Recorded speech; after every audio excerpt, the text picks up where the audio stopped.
Oh, it is a celebratory day here on the Hoffman Show. We're always live on the free Odyssey app as well as with you here on the Team 980. It is a multi-pronged celebration kind of day. Most importantly, it is the birthday of the one, the only, Anthony Haney, everybody! Hey! Happy birthday to you. Happy birthday. You know I'm going to sing the proper version. Yes. The only version. The only version of Happy Birthday that's... No, that's the only version of Happy Birthday that needs to exist. And a happy birthday to you. It is also our show anniversary, which will include our first ever Hoffman Show Annual Awards. Hey! And in celebration of your birthday, Anthony, there will be an entire Anthony Haney category. Oh, my gosh. No pressure. I don't know if it's actually going to feel like a gift, knowing some of the clips that are in that folder. Yeah. And some of the hilarious things that you've done not on purpose over the last year. Yeah. But I would highly recommend staying tuned until 5:30. And if you're like, Craig, that's just not possible with my schedule today, that is okay because we have a podcast, boys and girls, and you can check it out by searching The Hoffman Show anywhere you get your podcasts or anywhere you could get podcasts if you're not currently a podcast listener, and you can get any part of the show on your schedule anytime, anywhere, in Apple Podcasts, Spotify, the free Odyssey app, etc., etc. Of course, we start the day, though, with the actual sports talking. That's allegedly what they pay us to do here. And that means talking about NBA free agency, which started off kind of hilariously because teams are suddenly very afraid of tampering. Teams have, I think, gotten the memo like, hey, let's not do the deals beforehand. And so I saw some very funny tweets about Woj and Shams used to have 28 deals done right after free agency started. What happened to the sport that I love? The league office came down, I think. Another thing that I think has happened is they've loosened some of the restrictions. So some of the deals that would get done were probably in conjunction with players that were re-signed, et cetera, et cetera. Now those re-signings can happen I think day after the finals ends.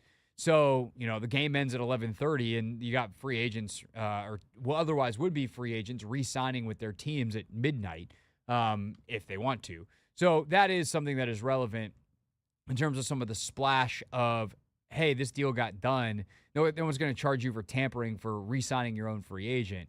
It's when you start going after other teams' free agents, even if everyone's just assumed to be free agent, that the league would be like, no, that's not okay. And so some of those deals already had gotten done. But it didn't take long to get some deals last night. Some of the biggest ones, clearly the biggest one in the entire league, is Jonas Valuncianus signing a 3-year, $30 million deal with the Washington Wizards. It's important, Anthony. Why are you laughing? It is important, but Not when you say the biggest. In the entire league? Yeah. Okay, fine. There's probably a couple more. By the way, Anthony, I will say as I pull up our list here and our rundown, we can start a new one because this is going to be year 3. Oh, yep. So it's time for a new Google document because what we learned last year as we got into year 2 of the show is that this Google document will get full enough to crash. Years worth of rundowns. It's about time to start a new one. Maybe we'll do that next week. Good plan. Yeah, because we only got 3 days this week. Here's the actual biggest deals that have gone down so far during free agency. Paul George is the big one, and he was the domino that needed to fall for a bunch of other stuff to happen. Because you have teams both that were interested in Paul George, then that pivoted to other directions. And then you also have other free agents that were like, well, if Paul George goes here, then maybe I'll follow him. And if not, then maybe I'll have to look somewhere else because the team that he goes to might not have cap space. Ultimately, he goes to the Philadelphia 76ers, 4 years, $212 million. And then within hours, Tyrese Maxey agrees to a 5-year, $204 million extension. So that is 3 $200+ million deals on the books for the Sixers. Of course, Joel Embiid, the other one. This one was kind of whoa, that's a lot of money for that dude. But he's a good player. Isaiah Hartenstein agrees to a 3-year, $87 million deal with the Thunder. So that's about $26, $27 a year to go to Oklahoma City, and he provides very interesting front court depth for them. We'll get into the basketball of all these deals in a moment, just to make sure that everyone's all caught up, because these deals do come fast, and you might have missed one or two along the way. Derek White agrees to a 4-year extension with the Celtics, 125.9, the total number there. KCP now off to the Magic. Great deal for them. 3 years, $66 million. Klay Thompson this afternoon agrees to join the Mavericks. 3 years, $50 million. Valuncianus, the aforementioned, 3 for $30 with the Wiz. Derrick Jones Jr., 3 for $30 with the Clippers.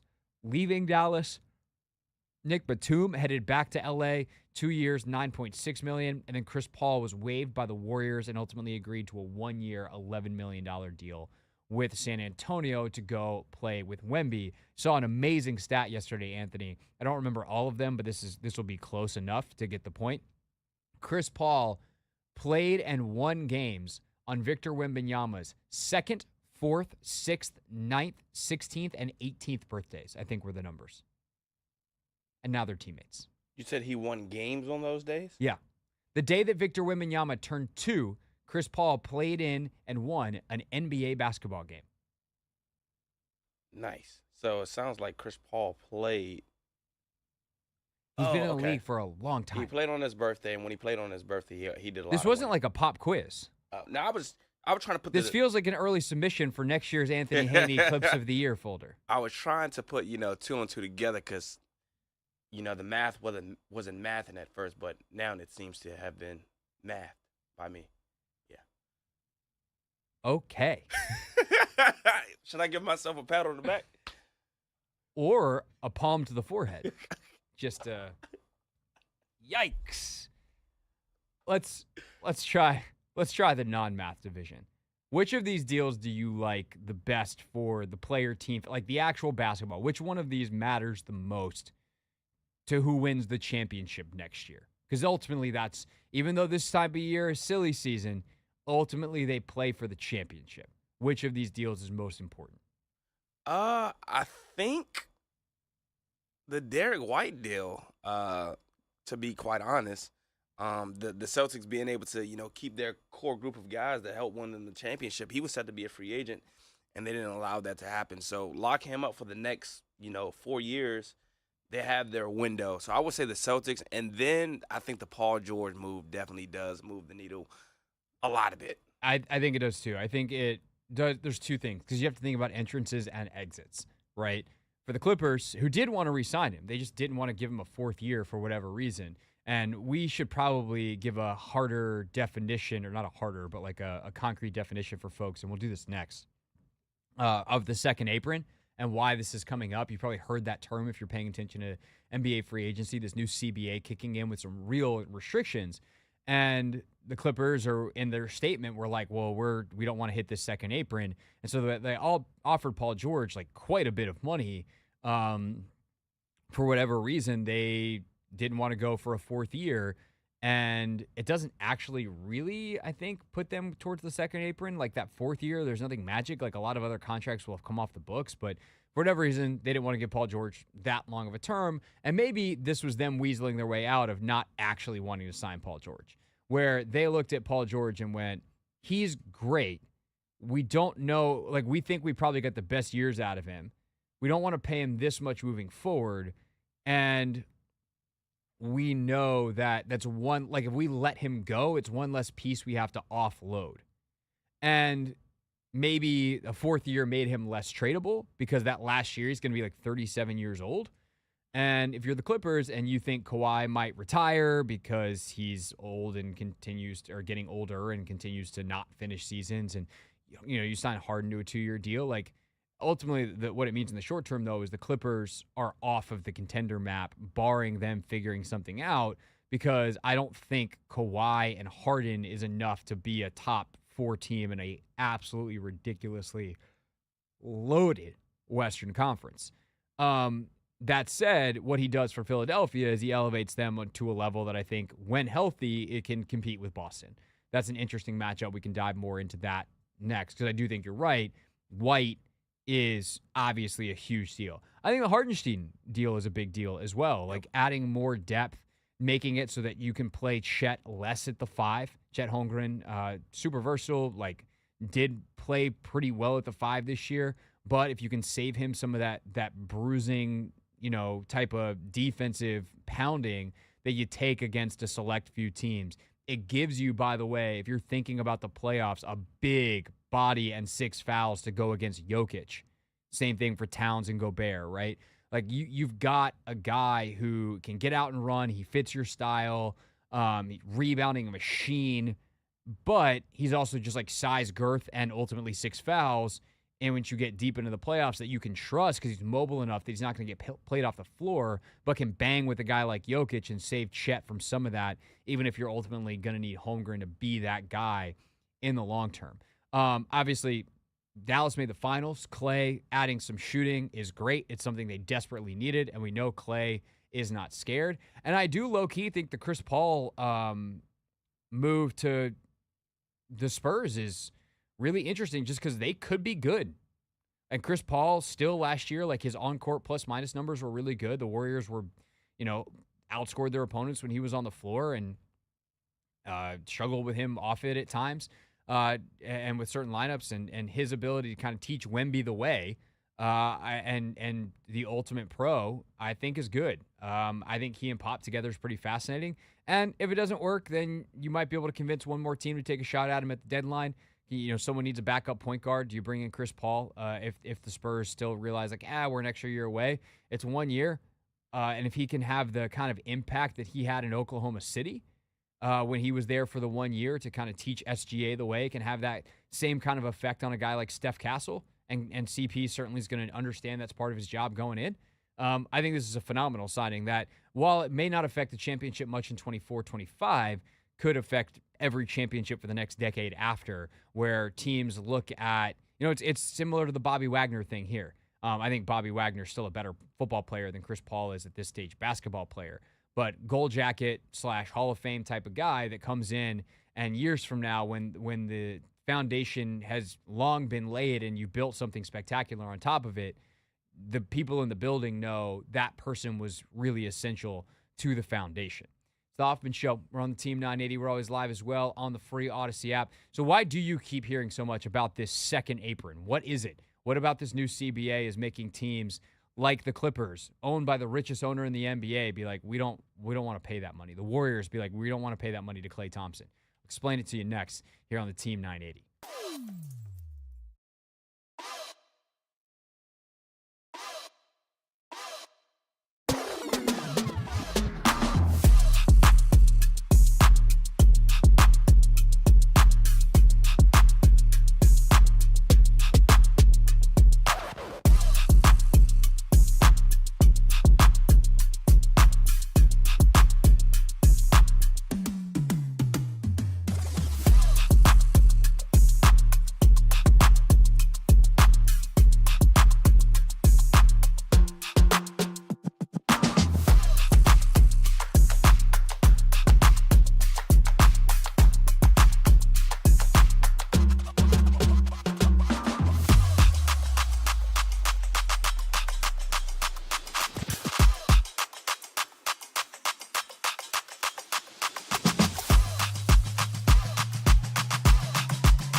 It's the Hoffman Show. We're on the Team 980, always live as well on the free Odyssey app. So, Anthony, you've heard the phrase, the second apron, as you've been following the NBA free agency for the last 22 hours, yeah? I've heard it, but I don't fully understand it. I think that puts you and most people watching ESPN or listening to the radio or checking out an NBA podcast in relatively the same boat. I think people understand on a baseline level that there is some magical spending limit somewhere that's bad and that you don't want to hit it. And they don't understand fully what it is because, and I think unlike a lot of these types of limits in the past, it's real easy to be like, well, screw that. Just blow past it because a lot of these in other sports and in the NBA prior to this year have been luxury tax thresholds. And if you're a team like the Warriors, for instance, it is worth it and has been to go over the luxury tax threshold, over the apron, if you will, because winning has made you a lot more money than that will cost. And ultimately, as fans, we care a lot about the winning, and we don't care about the billionaires' money. And so whether you are winning or whether we just don't care about the billionaires' money who owns the team, as fans, we're like, whatever. If it takes you spending luxury tax to put together the right roster, then you better sign those guys. Well, this is where the second apron is different than any other tax penalty or threshold in terms of roster spending that has ever existed in major American sports. Because unlike the previous apron or unlike baseball's luxury tax, hockey's a hard cap, so it doesn't matter.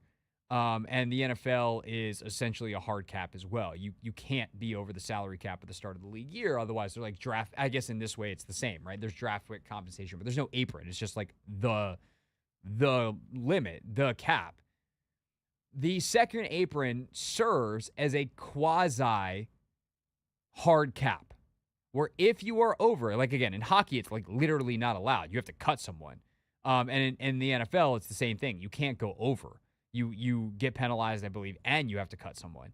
But in the NBA now, the second apron, you can go over it, but there are roster building repercussions that are different than anything else we've ever seen in the league.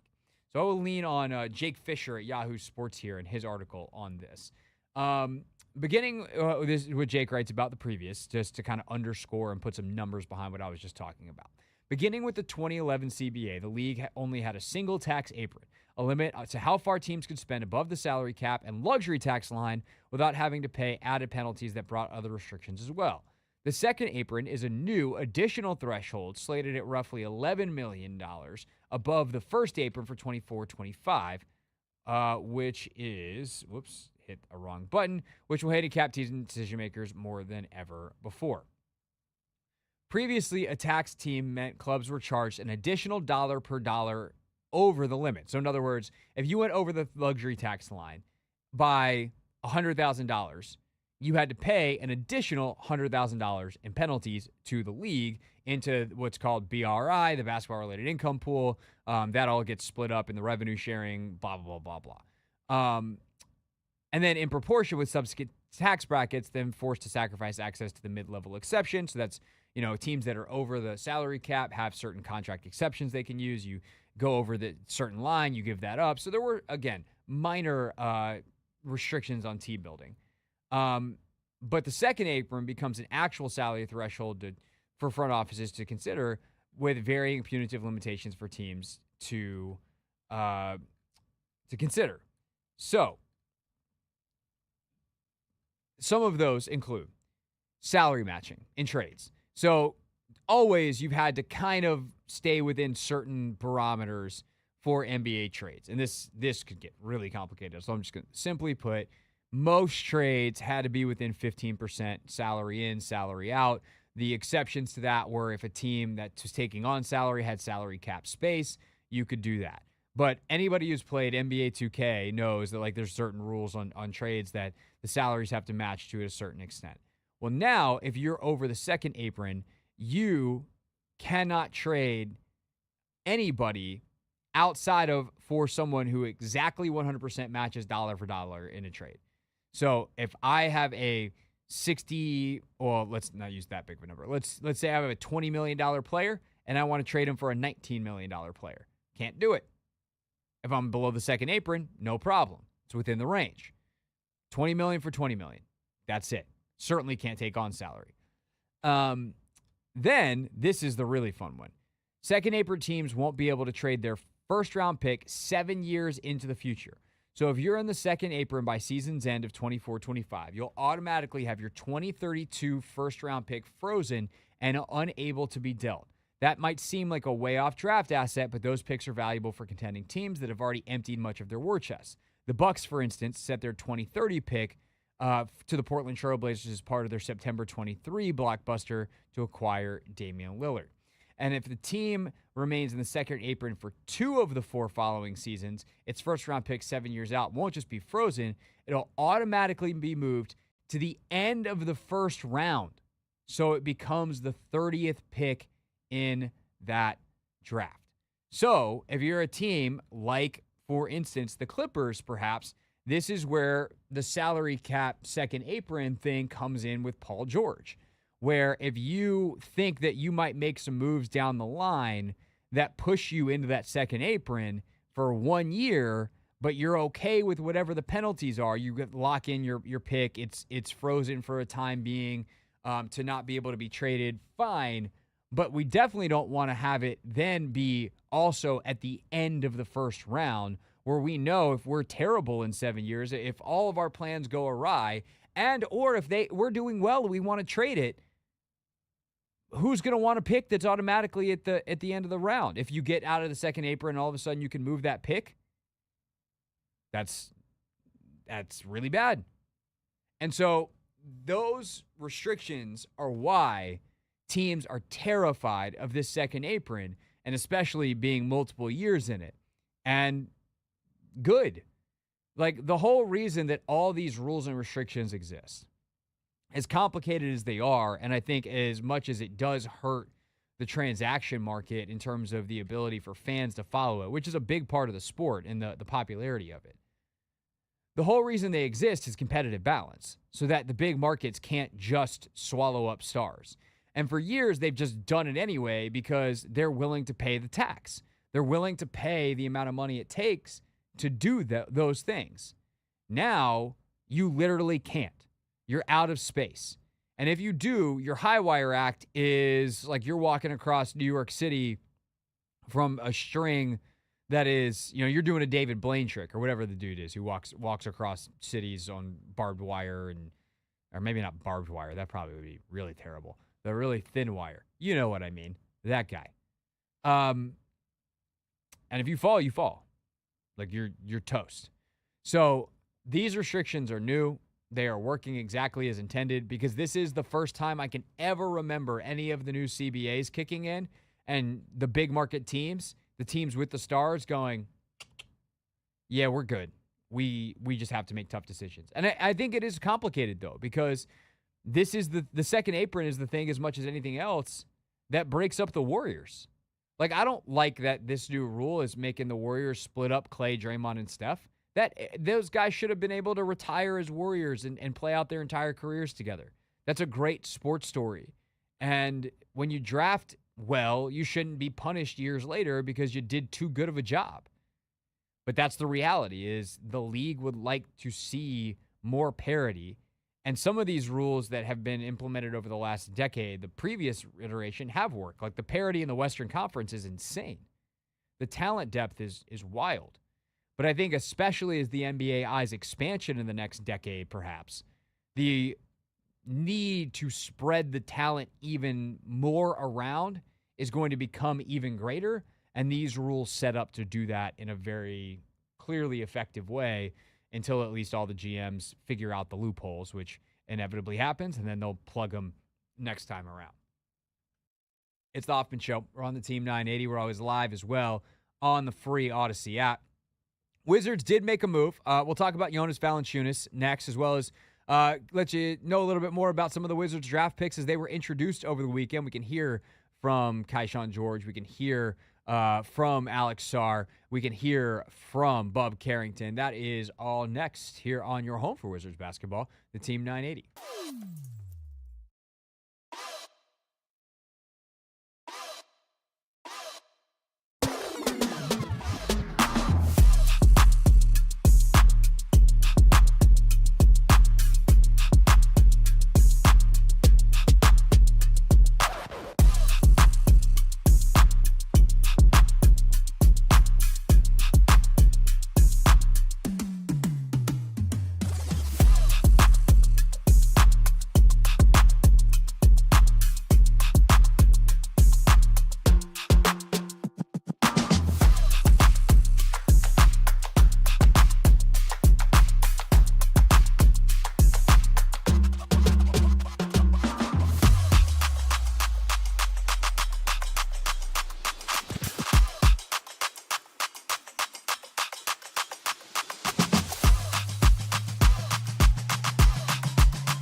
It's the Hoffman Show. We're on the Team 980, always live as well on the free Odyssey app. Yep, we're also still streaming live on YouTube at the Team 980. Again, an hour from right now. Actually, we might even start a little bit sooner. Anthony, what is Tobi's schedule? Is he doing updates today and then popping over? Nah, Tobi, so he's over at the Nat Stadium right now, but he's keeping me in the loop whether or not we're going to have to call him or he'll be able to come over. But he's doing a whole bunch of, like, content stuff with the Nationals. Okay. So Tobi Altizer is going to join us at 5, hopefully in studio, because Nats Park is just not very far away. So hopefully Tobi can meander back over here. But James Woods makes his debut tonight. I was actually listening to Tobi and Grant on Bust and Loose Baseball, kind of getting a feel for where their perspective is, and Tobi is really great. And so we will have Tobi on the show to talk about James Woods debut tonight with the Nationals, number 3 prospect in all of baseball per most of your scouting services. Certainly number 1 in the Nationals program, if you will, and a guy who Toby and Grant both agreed was actually the best player at the Nationals spring training. So he could have easily been on the opening day roster, had an injury that kind of backed him up a little bit. And so we'll talk about all that with Toby at 5. After Toby, whenever that is, either 5:15 or 5:30, it is our anniversary show, and we have a lot of really funny things that have happened over the last year. And as we were putting it all together, we determined that the best way to present all of this was as an award show. And so we'll have Caller of the Year, we'll have Rant of the Year, we'll have Anthony Haney Moment of the Year, we have our Real Things Moment of the Year, and let me tell you, Story of the Year, like guests coming on the show telling a story, there are some bangers throughout. I feel like there's just an anonymous, not anonymous, what's the word I'm looking for? Like if it doesn't fit in any of the other boxes? Yeah. What's that word? An anomaly? Or kind an of. outlier. No, anomaly I think is the word why I was being drawn to anonymous, but it's not really anonymous. But like there's kind of an anomaly category. Like doesn't the best of the rest. Yeah. Other clips that we wanted to share but doesn't have a clean category. Like when I took a shot at the rooster. Because I don't know where that goes in our categories. Yeah, I was looking right now. I was trying ancillary clip of the year. Maybe we'll call it that. So all that's coming up at 5:15, 5:30, depending on how long we talk to Toby. Okay, and if you miss it, because you don't want to miss it, you definitely should check the Hoffman Show podcast out tomorrow morning or tonight, whenever you can, because it'll be up as soon as we're done. That's how that works. Okay, the Wizards have made a move in free agency. They have signed Jonas Valuncianus, or they have agreed to terms because that's how that works. This time of year. They've agreed to terms with Jonas Valuncianus. They will officially sign him in a couple of days. Valuncianus, 12-year NBA veteran, longtime Grizzly, spent some time in Toronto. Last year was with New Orleans, and is just a behemoth of a man. 7 feet, like 250 pounds, consistently been one of the NBA's best rebounders, including averaging nearly 9 a game in fairly limited minutes last year. And I think a lot of people look at this and they're like, wait, what? The Wizards spent money on who? And first of all, what I would tell you is the concept of spending money is a very, very relative term. Because if you look at like what Isaiah Hartenstein just got, Hartenstein, in his prime role player, like borderline NBA starter on a great team, just got 3 for 87. So he got $57 million. That's like 18, 19-ish million more per year than Jonas Valuncianus just got. Valuncianus got 3 for 30, which I know sounds like a lot because $30 million to anybody in not anybody, but 99.9% of the population in 99.9% of context is a lot of money. If I could sign a 3-year, $30 million contract to do basically anything, I'd be pretty psyched about it. But in modern NBA money, that's just not that much. So there's that. But it's like, okay, he's old. Aren't they trying to get all these young guys? And I think it goes back to something that I've talked about a lot on this show over the last 2+ years now at this point. You need connectors and you need vets. You need adults in the room. This is a young team.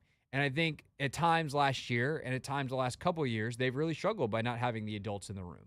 That Corey Kispert, a younger player, has to be the ultimate adult in the room. They got Tyus Jones, but even Tyus is still like on the underside of 30.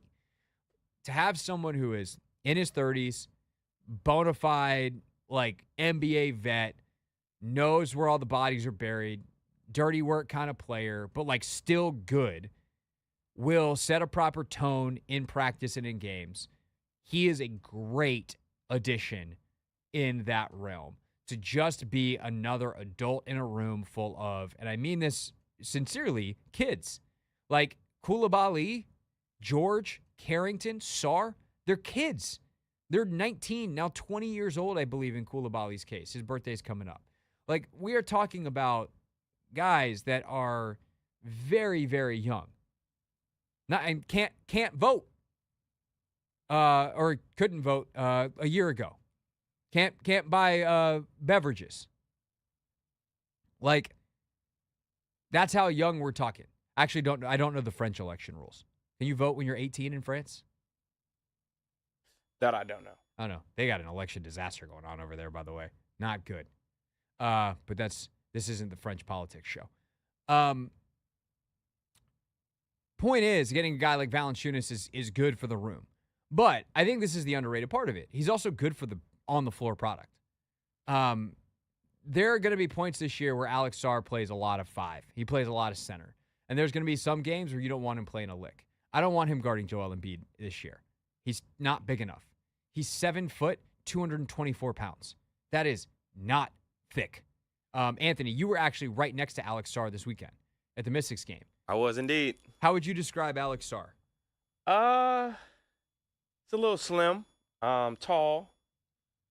But yeah, I think all 3 of those guys were like fairly slim, to be honest. Yeah. I wouldn't want those guys guarding big-bodied, basketball players or players that just quite simply have like 40, 50 pounds on them. Yeah. I mean, I think you look at like Joel Embiid, 7 foot, nearly 300. You want a guy 75 pounds heavier than Alex Sarr banging on him as a rookie? Like, no, let him get in the NBA weight room and grow into his man body because he's 19 years old. And so that is really beneficial from just like a defensive whatever. I think also something the Wizards really struggled with last year was rebounding the basketball. You add Sarr, now you add Valančiūnas. Hopefully you can finish possessions better this year. This is a guy that's played in some really, really good defenses over the years. Is he like a prime defender? No. Is he as mobile as he used to be? No. But he's played in some really high-level defenses. He knows scheme, sound, tactics. And having that kind of guy around to anchor your back line is good. Do I think that Jonas Valuncianus is playing 35 minutes a night? Of course not. I'd be kind of surprised if he plays more than 25, 26. Probably in that 25 to 27 range, right? Like that's the max end. Maybe he plays even less. But he's going to start 75, 80, maybe 82 games if he's healthy. Like, I think that's the goal, is to just get Sarr in that 4 position where he's probably more suited to play this year. There will be some spacing issues. They've got to figure out some shooting, but that is a long-term, and that's also why Keyshawn George is here, by the way. And I think that in the short term, one, it's worth remembering, nothing matters this year record-wise except for being bad. Bad is good, and I know that's not very fun, but 2025 is when you plant your flag or get your Ace Bailey or get your ace in the hole, if you will, whatever slogan you want to use. That's the year you get your stud. But in the meantime, good habits, protecting the young guys. By the way, a bit of attitude as well. Like, you don't mess with the Valančiūnas team, so there's a toughness element that I think is very, very on brand with Brian Keefe. So for where the Wizards are and where they want to be, I love this move. I genuinely love this move. And by the way, if he plays really well, you could trade him in February. You could trade him a year from now. You could trade him 18 months from now. You can trade him in February of 26. You can do all those things because he'll be a coveted guy. But in the meantime, he clearly knows what he's signing up for. And he's not like so good that he's going to play out of the lottery, but he's the exact right type of guy to bring in. So I am bravo on the Jonas Valuncianus signing. I look forward to winning 18 games this year. 18? They're going to be not. How many did we win last year? 15. They'll probably win like 22. Okay. Sounds about They're right. better. Yeah. They will be better. Because Koulibaly should be better. I mean, losing Denny hurts. But if Koulibaly can be most of what... I mean, do you think it's outrageous for Bilal to average 15 and 6 this year? 15.6 boards. And what did he average last year? Why do you ask me such difficult questions? Sorry. Bilal Coulibaly stats. Bilal averaged last year, oh my God, 8 and 4. He averaged in his last 10 games. Well, he only played one game in the last 10 of the season. Yeah, I would say 15 doesn't sound too crazy. I'll probably lean 14 maybe. Well, I think that's a huge improvement. Avdia averaged 14.7 and 7.4. Yeah. So I don't think he'll hit those numbers this year, but I do think he'll come pretty close. Yeah. So if he averages 14 and 6, you're getting 90% of the production from Denny. And I think Bilal will be a better defender than Denny was. So you're not really losing a ton there. We'll see what Kuz is and if Kuz is on the roster. And because it does feel like that's the other part of this, right? Is there's got to be another trade coming. There's now one too many players in the front court. And whether that is Kyle, Tyus, or I mean Tyus seems like a no-brainer. There's been a lot of rumors. I don't know where he winds up in a sign and trade. Yeah. But they've got one too many front court players. And I don't know whether that's Kyle on the way out or Bagley or Holmes. Holmes can't get traded until December because he just re-signed a deal. And when you sign a new deal, you can't be traded until later. So Rashawn Holmes is probably here. Valančiūnas, Sarr, Kyle. Too many dudes at that 4 spot. 4-5, I should say. And Bagley. It's too much of your roster. I guess it doesn't have to be, though. I guess they could just keep all them dudes for right now. Now. You need some guards. Yeah. Got Bub, got JP, got Corey. They're not going to keep Tyus, are they? Nah. All right, we get back here on the Hoffman Show. We'll keep our eye on the trades, if you will. Keep our eye on all the free agency stuff. But when we get back, Anthony and I had a heck of a doubleheader weekend. Did the curse of Anthony Haney live on? Oh boy, we'll get to it next.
James Wood set to make his debut tonight for the Nationals. We'll talk about it with Tobi Altizer coming up at 5 p.m. And any update on whether Tobi will be sitting there or will he be on the phone? Yeah, so he texted me at 4:35. I just responded to make sure. So I'll let you know as soon as he hits me back. Okay, then. So that's a TBD, 10 minutes away from when our guy's going to be on the air with us. I've always wondered if I'm running a little bit late and I was about to be in studio with someone, like how wacky of a bit would it be to like be on the phone and then just like sit down and in mid-answer just keep it going? That would be quite impressive. I've thought about it. I had one a couple weeks ago when the Wizards did their intro press conference. I had to be on with B. Mitch and Finley afterwards, and I didn't think I was going to make it, but I was like, should I just start on the phone? And then actually I somehow made it from the wharf to the studio within one commercial break. I think I remember that. They have some long commercial breaks over there. Yeah, they do. Anyway, yeah. So Tobi will be on the show talking about James Wood in a couple minutes, regardless of the medium of which he does that. Okay, so Anthony and I, speaking of DC sports, had a nice little doubleheader on Saturday. First, we were both at the Mystics and Aces game, which saw my dear friend Alicia Clark and the Aces come back. Nice compete level.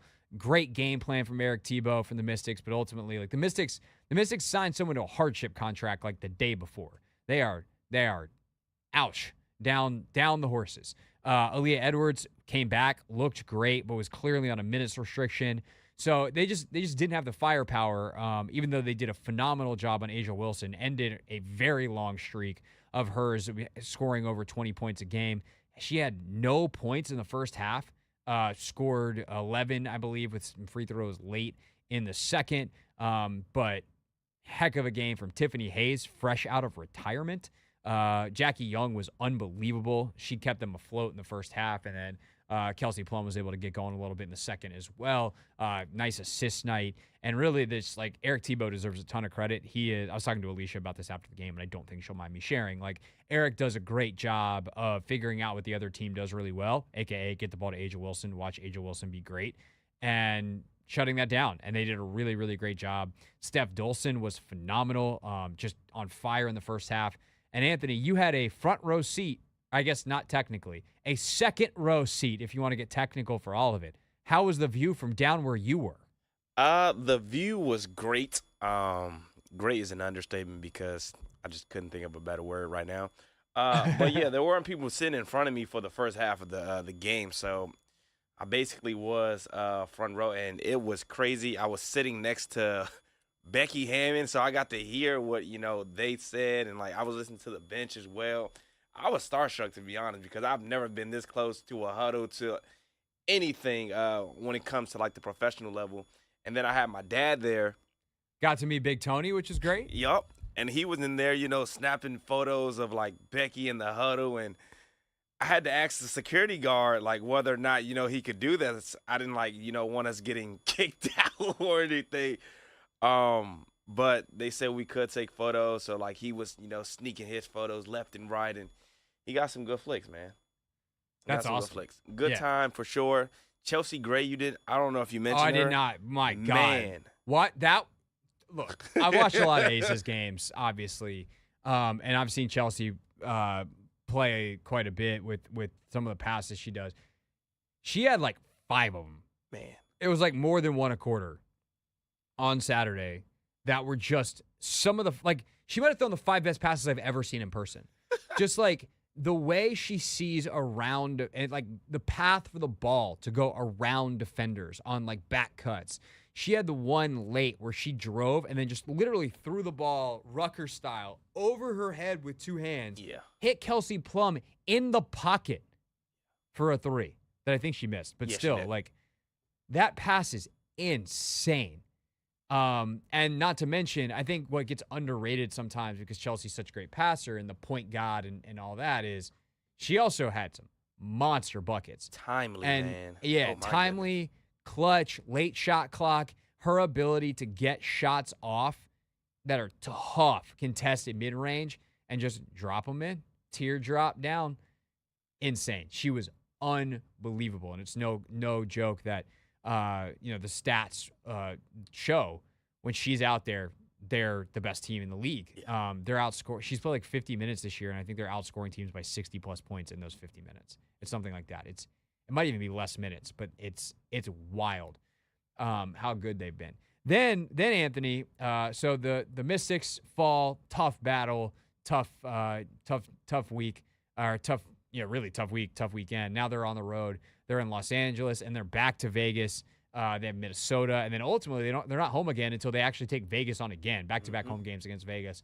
But that's not until the 14th of July, right before the Olympic break.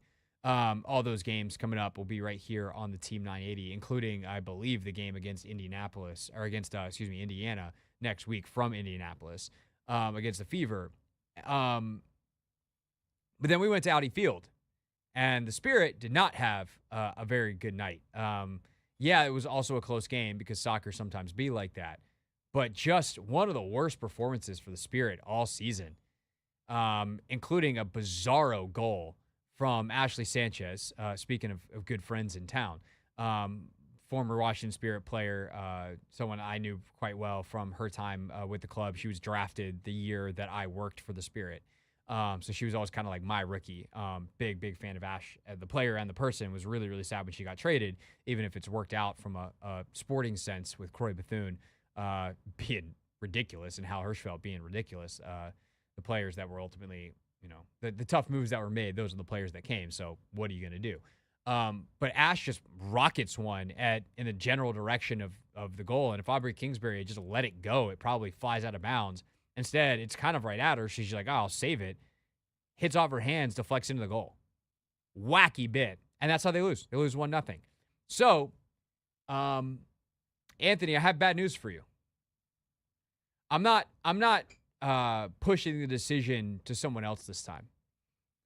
Last time, I joked that you were banned, and then we were like, okay, let's go ask Croy Bethune. And Croy came on, and Croy's a sweetheart, and she is just a very kind person, and she allowed you back in. She did. What a mistake. Great. Aubrey Kingsbury has been the best goalkeeper in the NWSL for 5 years running. That goal goes in when you're there. Offense completely kaputs. Yeah. Okay, maybe it's because Andy Sullivan is out, and that's a pretty big deal. Maybe it's because Trinity Robbins seems like she could use a day off. She played a lot of minutes, and she's getting fouled a lot and getting beat up. Maybe a little bit of a rookie wall for Croy and Hal. They can't be, the best players in the league as rookies every single week.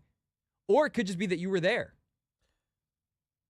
And you like to think it's the latter. I just don't see why we would risk it. I mean, Anthony, just to be very clear, I want it to not be true. Me too. I love that you're going to games. I love that you're having fun. I want good things for you at all times. You're my guy. You're my friend. On top of being my colleague, and I want good things for you. Yes. But the thing is, they have to be good. And it does appear that when it comes to your presence at Audi Field, we have now 2 games worth of data bad. And in one of those games, you left early, and that's when the Spirit scored. They were also one of the 3 best teams in the league going into these last 2 games without you having attended all year. So I think we should, at least for now, for safety, revert you to a television viewer. Okay.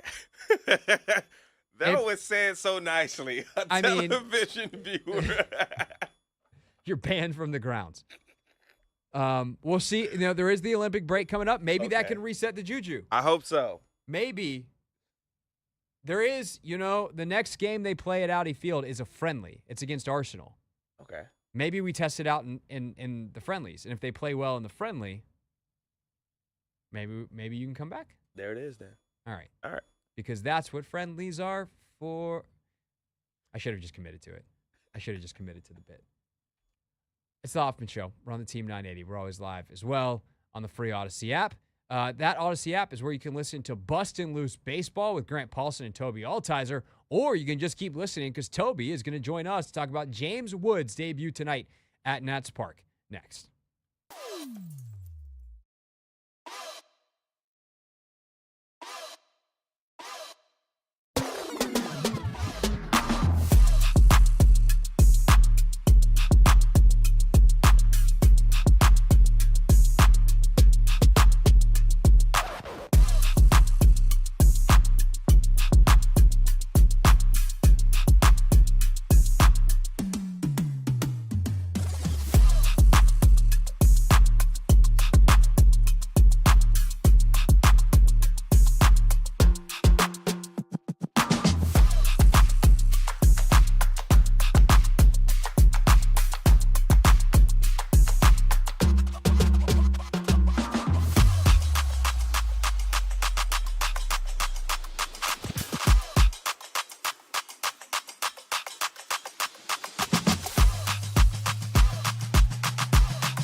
It's the Hoffman Show, hour number 2 here on the Team 980. We're always live as well on the free Odyssey app, where you can listen tonight over on 106.7 The Fan to Charlie and Dave call the debut of James Wood, the Nats' #1 prospect. That is our top story, so let's go to Nats Park and learn more about it. It's time for Not My Beat.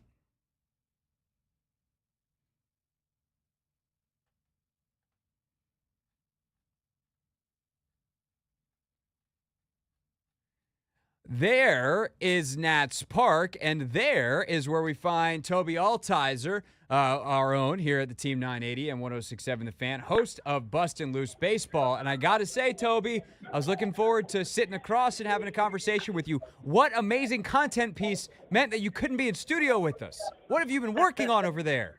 Well, I've been grabbing video of James Wood. We've been following all around, and it was one of those things, Craig, that I came back to D.C. last year to start working back out here in with 980 and with 106.7, and I haven't seen this many media people at Nats Park since I've been back here. So it's an occasion that I haven't been able to experience yet in my time covering the team, but it's really cool to see just everybody's really fired up. I'm standing by the Mets dugout watching them take BP right now, looking across the Nats, and you've got all the TV stations over there. Even people just not even from D.C. area coming into town to see what's going on with James Wood tonight. Yeah, no, it's an exciting day. You can come in studio another day. It's fine. I'll sit across from you. You were great when we got to sit down and chat at Commanders mini camp. It's fine. And I'm not gonna lie, Tobi, the crack of the bat in the background, nice sound effect. So we'll live with it.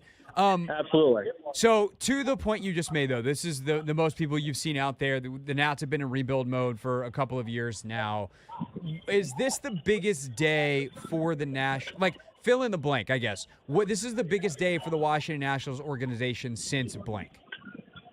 Honestly, I mean, obviously you can go to the World Series. Obviously you can talk about those seasons. But if we're talking debuts, I don't think it's hyperbolic to say this is the biggest debut since Harper. And the reason being, like, you know, you look at some of the others. There were the guys coming up to help out a team that was already good. You look at a Rendon, you look at a Turner, you look at even a Victor Robles and some of those guys. And they were highly coveted prospects and turned out to be really good players, obviously. But if you think back to the Strasburg debut, you think back to the Harper debut, it had a very similar feel to the fact that, like, these were savior of the franchise type guys. And that's what this feels like with James Wood, a guy that you've got C.J. Abrams playing short tonight. You've got Mackenzie Gore on the mound tonight. And then you bring up a guy that could be an MVP caliber player in James Wood that is just such a unique skill set at 6'7", and just a guy that could be the cornerstone of this franchise going forward. I think that's the magnitude of this, where, you know, the Nats have been rebuilding for, a couple of years now. But this is one of those things where it feels like this might be where the turning point is. We look back when James Wood was called up July 1st of 2024, and that's when things started really going in the direction of hopefully another championship. I was listening to you and Grant on Bustin' Loose Baseball this morning, and you guys talked about a couple of things that I want to hit on. One is that, like, why is this happening now? Because you both said that you thought Wood was the best player in national spring training, so why is it taken till July for him to get to the bigs? Yeah, so, the answer you're going to get from the Nationals would be they wanted to see him work on some things, some seasoning, whether it's playing in the outfield. One of the things that came out early into the season was he needed to work on left pitching, which ironically the first 3 pitchers the Mets are going to throw out in the series are all lefties, and he's facing David Peterson tonight. So we'll see how he does there. But he ended up crushing left-handed pitching the following week. So at that point, it seemed like there were no excuses. It was all about the contract and getting that extra year of control and avoiding Super 2, which is, very contracty stuff that, they want an extra year of control. They haven't spent a lot of money on the team in the recent years. But then he got hurt right when it seemed like it was about a time that he would have come up maybe middle of June. He hurt his hamstring, and they just were extra cautious, and that's how you end up at July 1st being his debut. Tobi Altizer, host of Bustin' Loose Baseball, is with us from Nationals Park. I loved the comparison that you used on the podcast between kind of because everyone I think knows, like, he's 6'7". That's if people know one thing about James Wood is that he is an enormous man. But can you kind of describe who he is as an athlete and where he's different from, say, baseball's other giants and guys like Aaron Judge? Yeah, I mean, and the comparison that I used on there is you look at Aaron Judge and, if you love football like most of your listeners do, you see Aaron Judge, you think tight end. You think a dude that's going to be running over the middle. He's a little bit burly, maybe not the most nimble. But you see James Wood, and he looks like he should be playing small forward for the Wizards. Like, he looks like someone that's cutting back door, you're throwing lobs to. He looks like an athlete. And when you watch him run the base pass, he opens up. It's long strides, and it's one of those guys, Craig, that, he's one of those unique athletes where his speed is evident. But when you watch him, it almost looks like he's not running full speed just because he's that sort of an athlete. I think when I've seen Shohei play before, it felt like that, where it just didn't seem like he was going that fast. But when you looked at how fast he was actually going compared to other guys, he was absolutely flying. That's the kind of athlete that James Wood is, and I think he's still going to add some weight to his frame. But honestly, he just looks like a basketball player, and I think that's why he does so well in the outfield, patrolling out there and then running the base paths. Sam Dykstra covers minor league baseball, and Jacob Young is the fastest dude on the Nationals, and they define bolts as 30 feet per second, which is really, really fast, obviously. Jacob Young has 31 of those, which is impressive. The rest of the Nationals combined have 11 this season. So far this year, James Wood has 12. So he's not Jacob Young fast, but he's probably the second fastest guy on the team, which is, again, at a 6'7" athlete, it just shows you how athletic he is to go along with the immense power that he has as well. Yeah, no doubt about it. So what kind of impact can Wood realistically have now? Let's start there before we project out to the future. The Nats are 39-44. So they're 15 and a half games behind the Phillies, but who cares about that? But like they're 5 games under 500. Like, is Wood good enough, and can he be impactful enough immediately that, along with the growth of some of these other younger players that has been happening this year, that they can fight for a wild card spot, or is that too much to ask? Are we looking at next year as when the Nats finally get competitive? I think you look at next year, but I don't think it's crazy to think that if he comes up and plays well, they could stick around the race. Like, I don't see any reason that this ball club can't just a few games within 500 all year. And with how bad the National League's been this season, I think that's, fighting for a playoff spot as a wild card team. But the big thing that he brings, I mentioned the power, that's what he brings. This Nationals ball club is one of the fewest, some of the fewest home runs in all of Major League Baseball. This is a guy that can, down the line, hit 30 or 40 home runs. He was on a 30-plus home run pace this year at AAA, so he's going to bring power to a lineup that's just lacking it.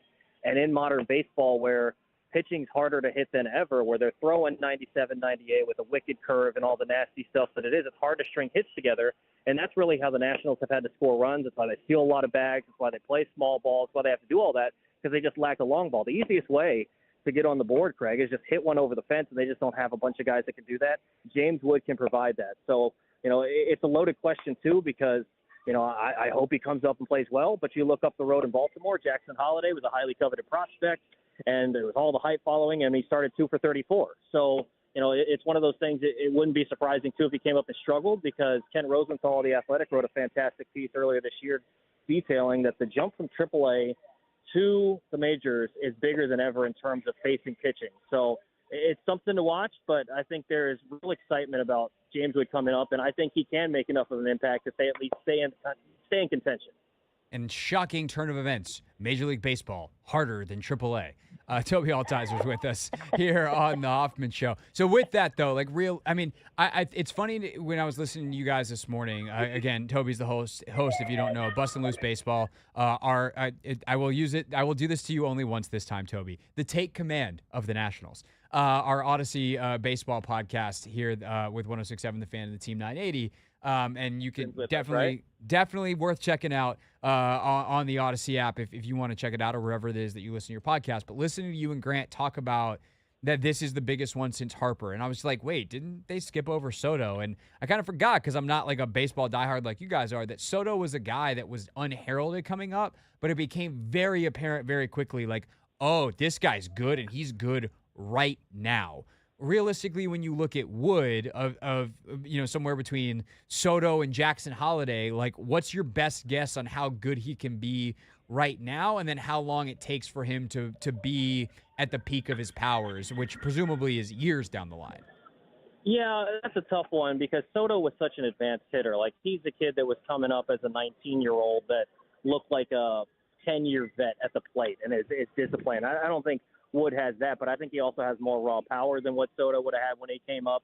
I don't think he's going to struggle like Holiday. He's just got too much pop in his bat. I think he's someone that he's a little more, I guess, just down the line. He's played a little more minor league baseball than Holiday. So I think you can expect a guy that can come up and provide. Like last year, he really struggled with strikeouts at Double-A. Made some swing adjustments, and he's cut down on the strikeout rate. I think that's the big thing to watch if he's able to continue to make contact like he did at Triple-A. But I mean, say a 240 hitter as a rookie, somewhere around there, and continuing as the year goes on. I think that's a healthy expectation, and if he exceeds it, great. If he's a little bit worse, then it's also fine because as like you said, I think he hits his powers next year and continues to grow and grow. Like you think about C.J. Abrams and the growth he made from last season to this season.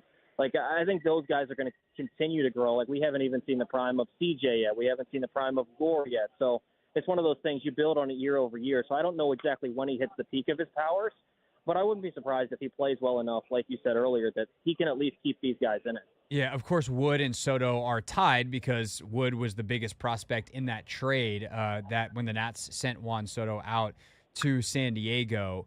You mentioned Mackenzie Gore also in that trade on the mound tonight. C.J. Abrams starting at shortstop as he has been all year, and even going back to last year, he was up in the bigs when that trade went down. How many pieces are left at this point? These are the three biggest that we'll all see at Nats Park tonight. But what's left for the Soto trade to continue to look forward to, and what else should we be looking forward to over the next month as we get nearer to baseball's trade deadline, if anything, from the Nationals? So from the Soto deal, there's still two more guys. Robert Hassel III, he's in Double-A right now, I believe, and he was viewed as the safest prospect when he was traded. He was dealing with an injury last year, and he kind of had a down year. But he's someone that could come up down the line and be either that third outfielder or a fourth outfielder that's going to be a solid bat. I don't know that he's quite all-star caliber. He's fringe all-star caliber, but he's a solid player. He'll be here, you would think, maybe by the end of this year, if not early next season, middle of next season. And then the intriguing one is Harleen Susana. He was a young pitcher out of the Dominican that they got in the trade, and this is a guy that pitched the Nats prospect game when they played out here, and he's throwing 103 and nasty stuff with the slider and struck out Joey Gallo, almost had an immaculate inning here against the Nationals big league club.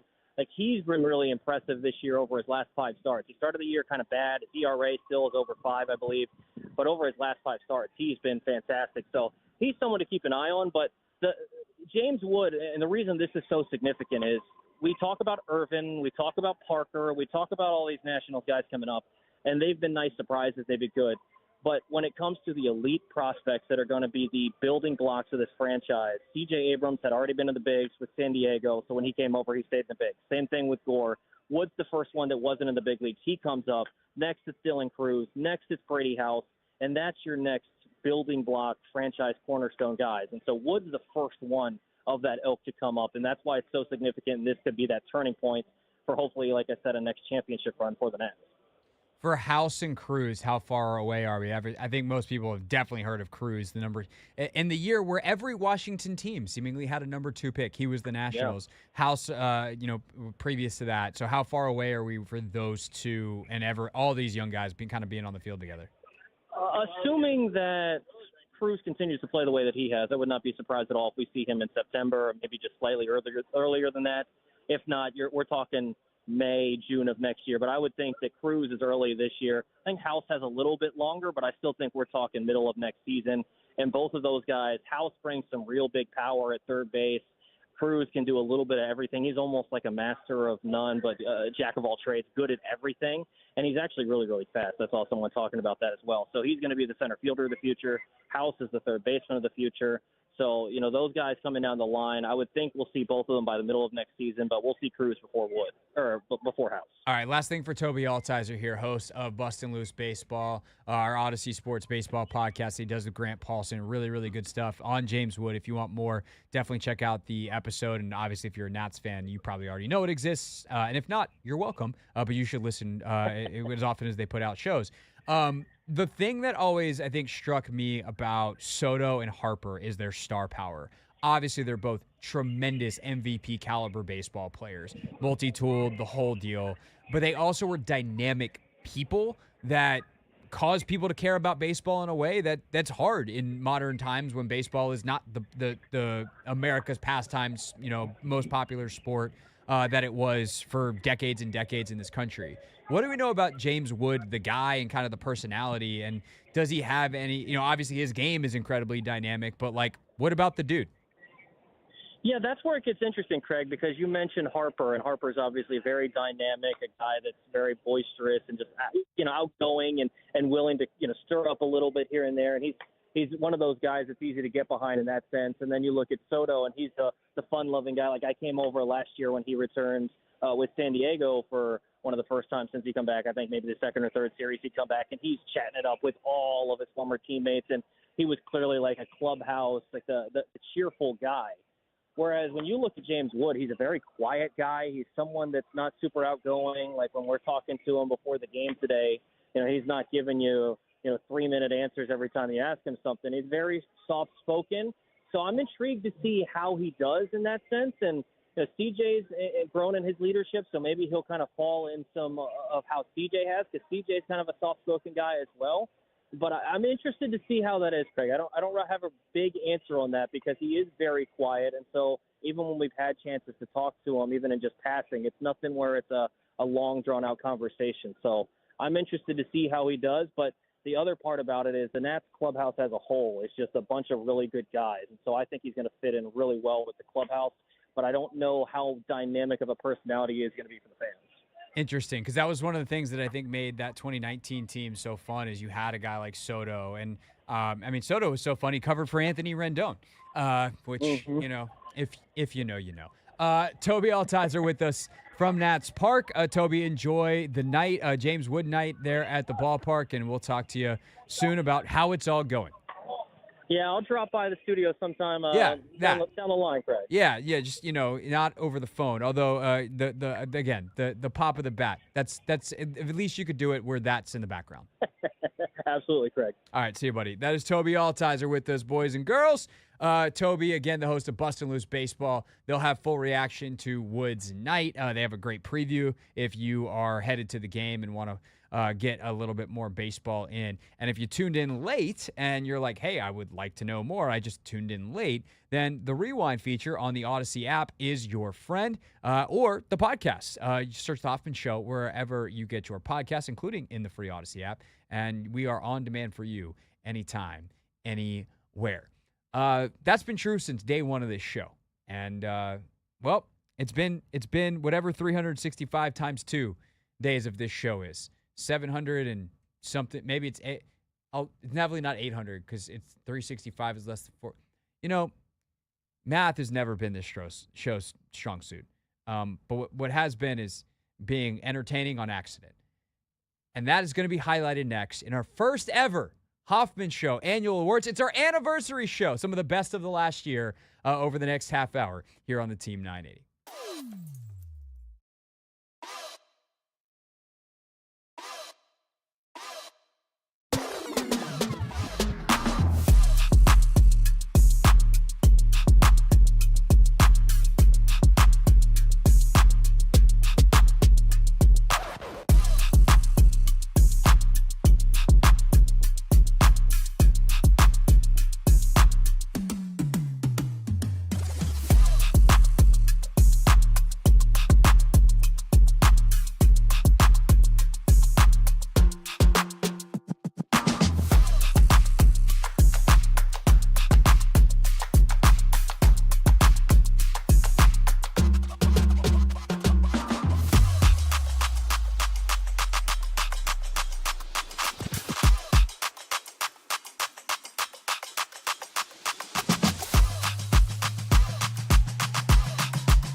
It's the Hoffman Show. We're on the Team 980, always live as well on the free Odyssey app.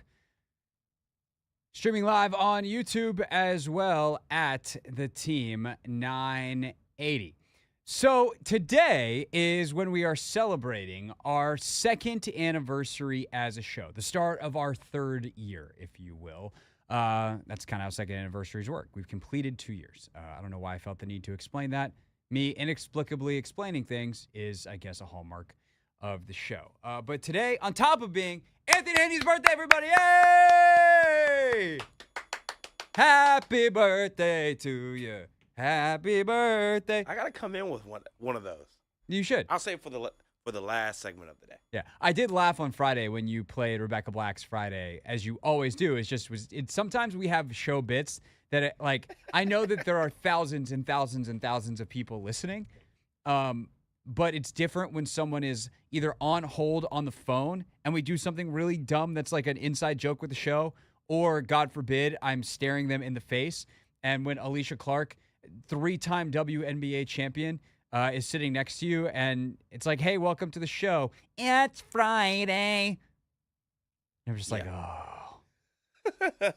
Well, there's that. She loved the song, though. She did. She loved it. She did. So we decided as a celebration, we would do what we hope is the first annual. We hope to do this again next year and many years on down the road. Instead of just playing a bunch of random moments from the show that we enjoyed, we'd actually make it a mini awards show. We would have nominees for the best caller of the year, the best Anthony Haney moment of the year, the best rant of the year, the best real thing of the year, and the best story of the year. I feel like am I missing some stuff here, Anthony? Because I feel like there was also there was like more in the random category. Or do I just use this as the show opener? I think that was all of them. Okay. Then we don't really have a category for this, but Anthony found it and it's hilarious. So as the show opener, the opening number, if you will, a quick trip down memory row, or memory lane, to a time when I unnecessarily took a shot at Chris Russell. I remember I went to another concert like 2018, 2019 at FedEx, and literally we just got out of the car. It was like, July, August, whatever. And we're just like, we're getting out of the car where there's no point. Like, we're not moving. We're just going to sit here. And we sat on the hood, waited 45 minutes for traffic to start moving. And then, at the time, I was living in Reston. And then I had to drive an hour back to Reston on a crowded beltway. The beltway's crowded anyway. So the point is not to just complain about traffic. That's the Chris Russell Show, 1 to 4 Eastern here on the Team 980. That was a cheap shot, but it was worth it. Love you, Rooster. Yeah. What do you have to say for yourself, Craig? I'm sorry. Unnecessary. What was I even talking about? I think just traveling the Beltway. Oh, I think it was getting out of FedEx Field. Yeah. Yep. Yeah. Yep. Yeah, I remember that show now. I remember the whole thing. Yeah. There's that. There is that. All right. Our first official category is going to be Story of the Year. So these are all stories told by guests of the show. We're lucky that some of them were in person on Radio Row. We'll get to some of those in a second. But our first nominee for this category comes from Scott Allen of the Washington Post, who wrote about this and then was nice enough to relay the tale on our air. This was almost exactly a year ago. The Nationals got no hit. Not great, but it did unearth this story. The Nats They did this wacky thing last night called getting no hit. That itself is not what we're here to talk about. You started doing some research on the history of Washington baseball teams getting no hit. Can you tell the people what you found? A guy named Babe Ruth and Ernie Shore are listed as the pitchers. It turns out this was the first combined no-hitter in Major League history. Babe Ruth started the game. He did not record a single out. He walked to the first batter of the game, was evidently upset with the home plate umpire for missing a couple of calls during that walk, and proceeds to punch said home plate umpire, getting ejected and paving the way for his teammate Ernie Shore to retire the next 27 Senators batters, which is just absurd. Wacky. That is insane. The Nats, they did this wacky thing. Yeah, we can turn the repeat function off there. We could have had technical malfunction of the year, Anthony. That would have actually also been on par for the show, but we decided to leave that category out in the interest of time. So there's the time that Babe Ruth punched an umpire. That was pretty good. This one came out of sadness, but ultimately is of just a phenomenal story. After Bill Walton passed away, Roxy Bernstein, his broadcast partner on ESPN, joined us, and I asked him for his go-to Bill Walton story. What's your go-to Bill Walton story? The story that's been coming up that people have been asking me about, and it's true to character for Bill, about his love for the Pac-12 and the Conference of Champions, that we're doing the PK85, the Phil Knight Invitational, last Thanksgiving. And Michigan State happens to be in our bracket. They have a practice for an hour, so Bill and I are there, we're watching them, and Izzo sees Bill from across the court, and he starts screaming and with his arms out, Bill! Bill! We're fraternity brothers now. Yeah, brother. Conference of Champions. Here we go. And then Bill, just so despondent, puts his head and buries it in his hands and starts groaning noticeably. And Izzo just keeps going at Bill. Bill, we'll get you to East Lansing, brother. It'll be great. And Bill takes a look up at Izzo and he goes, Coach, I don't do truck stops. Rough shot at East Lansing. I don't do truck stops.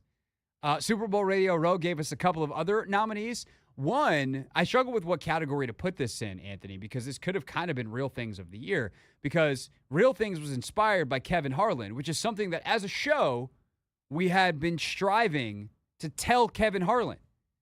And Super Bowl came, Radio Row, and we got to do it not on the phone, but face-to-face. The end of our show every day, we do a segment we call Real Things Real People Said into Real Microphones. Yeah.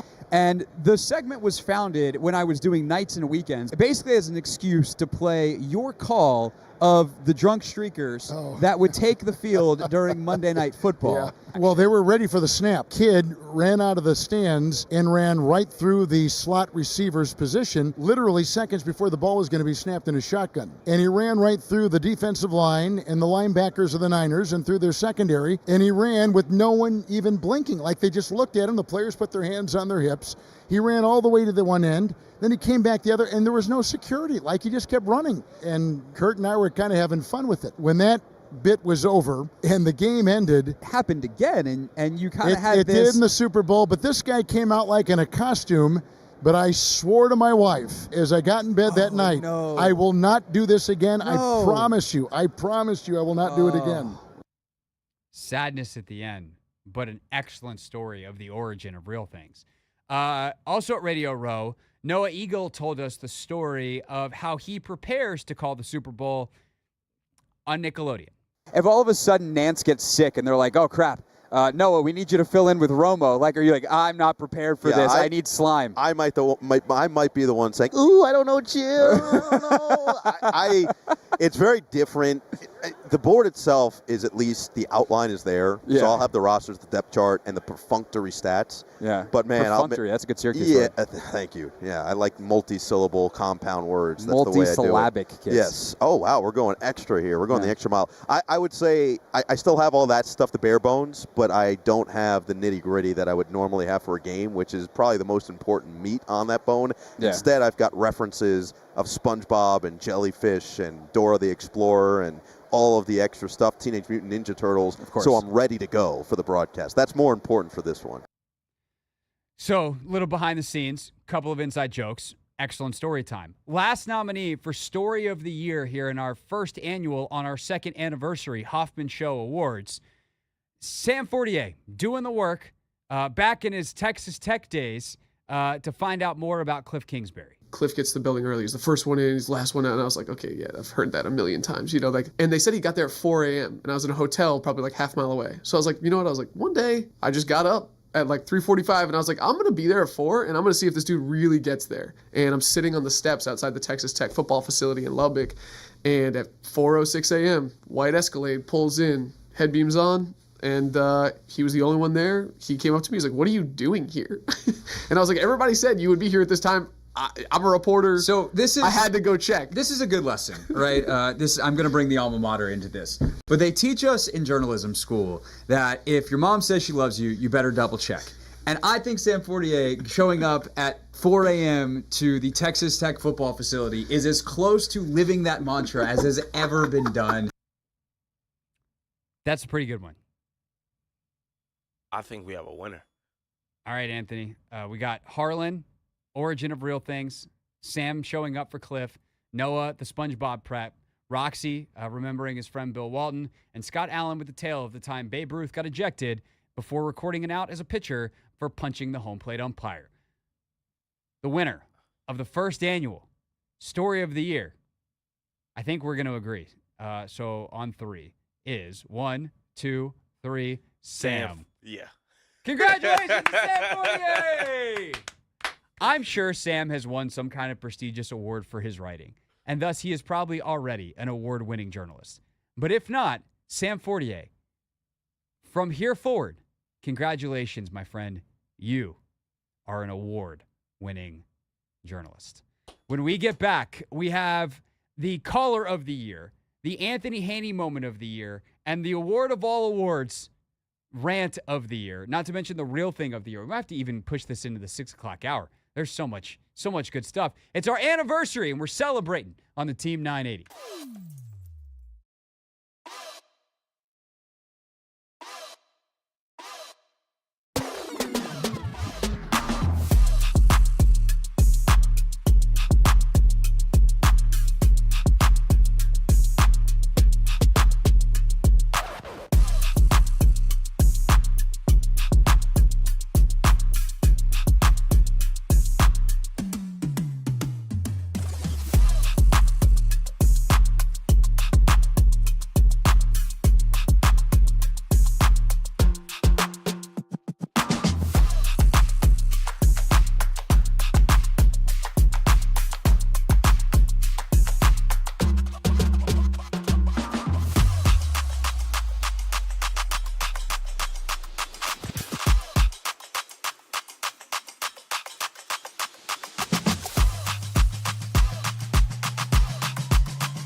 It's the Hoffman Show. We're on the Team 980. We're always live as well on the free Odyssey app, and we are celebrating 2 years. That's right, 2 years of this very radio show by looking back at the best, and best is very much in quotation marks, of the last year. And our next category, well, there are some moments. There's some moments for the producer of this program, the birthday boy, the one, the only, Anthony Haney. Anthony, are you ready for your time in the spotlight, sir? I think so. I hope so. I think it depends on which clip I hit. Yes. Ladies and gentlemen, boys and girls, after Sam Fortier took home our first award of the night for Story of the Year for the time that he relayed to us that he once waited for Cliff Kingsbury at 4 o'clock in the morning at the Texas Tech football facility. We now have the potential for second straight Syracuse alumnus to win an award. Although, again, depending on which clip wins, I don't know if this is going to feel like winning. Our Anthony Haney Moments of the Year. We'll start with a banger. I didn't pull this clip. Anthony did. It is simply titled, Craig Calls Anthony Ugly, and I'm scared. Je suis américain. You are American. Yeah. Yep. Yeah. I got that. Je one. parle anglais. Did you just call me ugly? No, I said I speak English. Oh, okay. Elle. Good wife. gracious, Yeah. Craig. Tell me how you really feel. As long as I can do it in English. Wow, I forgot about that one. Yeah. You know what's really funny? What? One of the clips I pulled for this category is very similar. I learned how to say time in French in Duolingo the other day. I know how to say it. It's. I mean, six is 6, but 6 heures. What is it? 6 in the afternoon. I don't know how to say that. I thought you just said you did. Or you I just thought you were talking about the word time. Oh, how do you say time? Tiempo. That's Spanish. Oh, yeah, you're right. My bad. Oh my God! Absolutely international moment of genius. That was good. That was good. What do you have to say for yourself? I remember that. I forgot all about it, though. I definitely did. As long as you say it in English. Oh, Time. man. That was sounds. My favorite part of that when we made a YouTube short out of it is when we put, after I died mid-sentence trying to say in the afternoon, I was like, yeah, blah, blah, blah. And we put mumbles in French as the sub-caption or the subtitle. Anthony's struggles at times did not just come in the form of French. They came in Greek as well, specifically the mythology category. They get real Icarus-y, to go back to your Greek mythology days. You remember the story of Icarus, Anthony? Not quite, Frank. What do they teach you at Georgetown Prep? Icarus, the guy who flies too close to the sun. Nope. What do they teach you at Georgetown? Anthony, I think you just put your job at risk at Georgetown Prep. Why? There's no way that they did not teach you the story of Icarus at Georgetown Prep. We actually did a lot of Greek mythology, but we didn't talk about Icarus flying too close to the sun. Yes, you did. You don't remember it. I feel very confident. Who can we call It's okay. at Prep I'm to ask confirm my this? kids. I mean, I will just do that right now, actually. Okay. I would like you to ask someone of authority, do we teach about Icarus? 2 hours later. Did we ever check in on that, Anthony? Yeah, my classmates actually texted me and said, yeah, we've done it. Okay. Yeah, we'll have to figure out where you were on that day of class at a later date. You're right. Where was I, Craig? Because I don't know. I don't know why you're asking me. I think I might have had a dentist's appointment, doctor's appointment, or I had a game, early dismissal for basketball players, football players, lacrosse players, things of that nature. I think that's what happened. Oh, okay. Yeah. Well, at least there's a plausible explanation for you to not have one of the most basic stories in Greek mythology that's taught in every school in America and probably across the world. Of course, you're being cursed. Actually, you know what? Better transition. That should have been your sign not to leave early, Anthony. Although maybe for the Washington Spirit, you leaving early is a good thing. This is a recent submission, ladies and gentlemen, the curse of Anthony Haney. It was the 88th minute. I'm walking out, and I'm hearing people woo, woo, make all these noises and stuff. And I want to say I get right to the corner, like right on the block, and all you hear is, yeah! And I'm like, they did not just score. Oh my God. I just had to, beat the traffic and all this other stuff. And next thing you know, with Anthony Haney out of the building. With Anthony Haney out of the building. So the good news is, Anthony, you got to go to a Spirit game. I did. I thoroughly enjoyed it. And you enjoyed it? The bad news is you're banned and you're never allowed back. That's messed up, man. It was the 88th minute. I'm walking out and I'm hearing people. Yeah. I still don't know if I, deserve the ban, but. Well, we tried it again this weekend, and you. Yeah, the curse might be real. It might be real. We'll have to figure that out after the Olympic break. Last but not least, the final nominee for Anthony Haney, Moment of the Year. We're on the same page most of the time. That still leaves room for moments like this. Who doesn't want to work a full shift every day? Exactly. We're just a bunch of hockey players trying to get our minutes out there on the ice. Full shift. Coach, what do you mean? What do you mean we're not going back out there? What do you mean? We got other guys that got to do stuff. No. We got content to create. We got opinions. We got takes we got to get off. Okay. We got interviews we got to do. Okay. We got comments we got to read. Tell me more, Craig. That was actually your cue to hit the button. Forgot. And never read the comments was about 15 seconds later than we wanted it to be that day. It's okay. It's okay. Anthony, do you have a strong feel on what the award winner should be for your moment of the year? And by the way, there were some honorable mentions that just we didn't have room for. The whole conversation about DC being in the South, that was a good one. Yeah. Pretty much any week we picked games, that was a good one. Good being a relative term. I think I'm going to lean the Duolingo, to be honest. Or you call me ugly. I think that one. So you're the French category is your favorite. Yeah. I feel like the Icarus that's my favorite. But it's your birthday, so you get to pick. Yeah, I think I'll narrow it down to the Duolingo. I was actually crying laughing over here. The Duolingo one is really good. Okay, so the Anthony Haney moment of the year was this. I learned how to say time in French in Duolingo the other day. I know how to say it. It's. I mean, 6 is 6, but 6 heures. Almost in French. What is it? 6 in the afternoon. I don't know how to say that. I thought you just said you did. I thought you were talking about the word time. Oh, how do you say time? Tiempo. That's Spanish. Oh, yeah, you're right. My bad. The embarrassment Absolutely in your face international moment of genius. was just next level. Yeah. Just unbelievable. Okay, we have one. Let's see. Actually, we have rant of the year, real thing of the year, and caller of the year. You think we can get that all done next? Actually, yeah. No. Let's take our break on time. We'll come back. We're gonna try to get through all 3 of the final categories next. It is our 2nd year anniversary celebration, our first annual Hoffman Show Awards here on the Team 980.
the Hoffman Show. We're on the Team 980. We're always live as well on the free Odyssey app, and we're celebrating our second anniversary. 2 years of the Hoffman Show, which means we're looking back at the last year of the show in the form of some of our favorite moments. And we decided this year to do it in awards show format. So we've already awarded our Story of the Year. We've already had our Anthony Haney moment of the year. And it is now time for our final two categories with an asterisk. We will have a third final category, the Real Thing of the Year, at the end of the show during Real Things Real People Said into real microphones. So that still to come.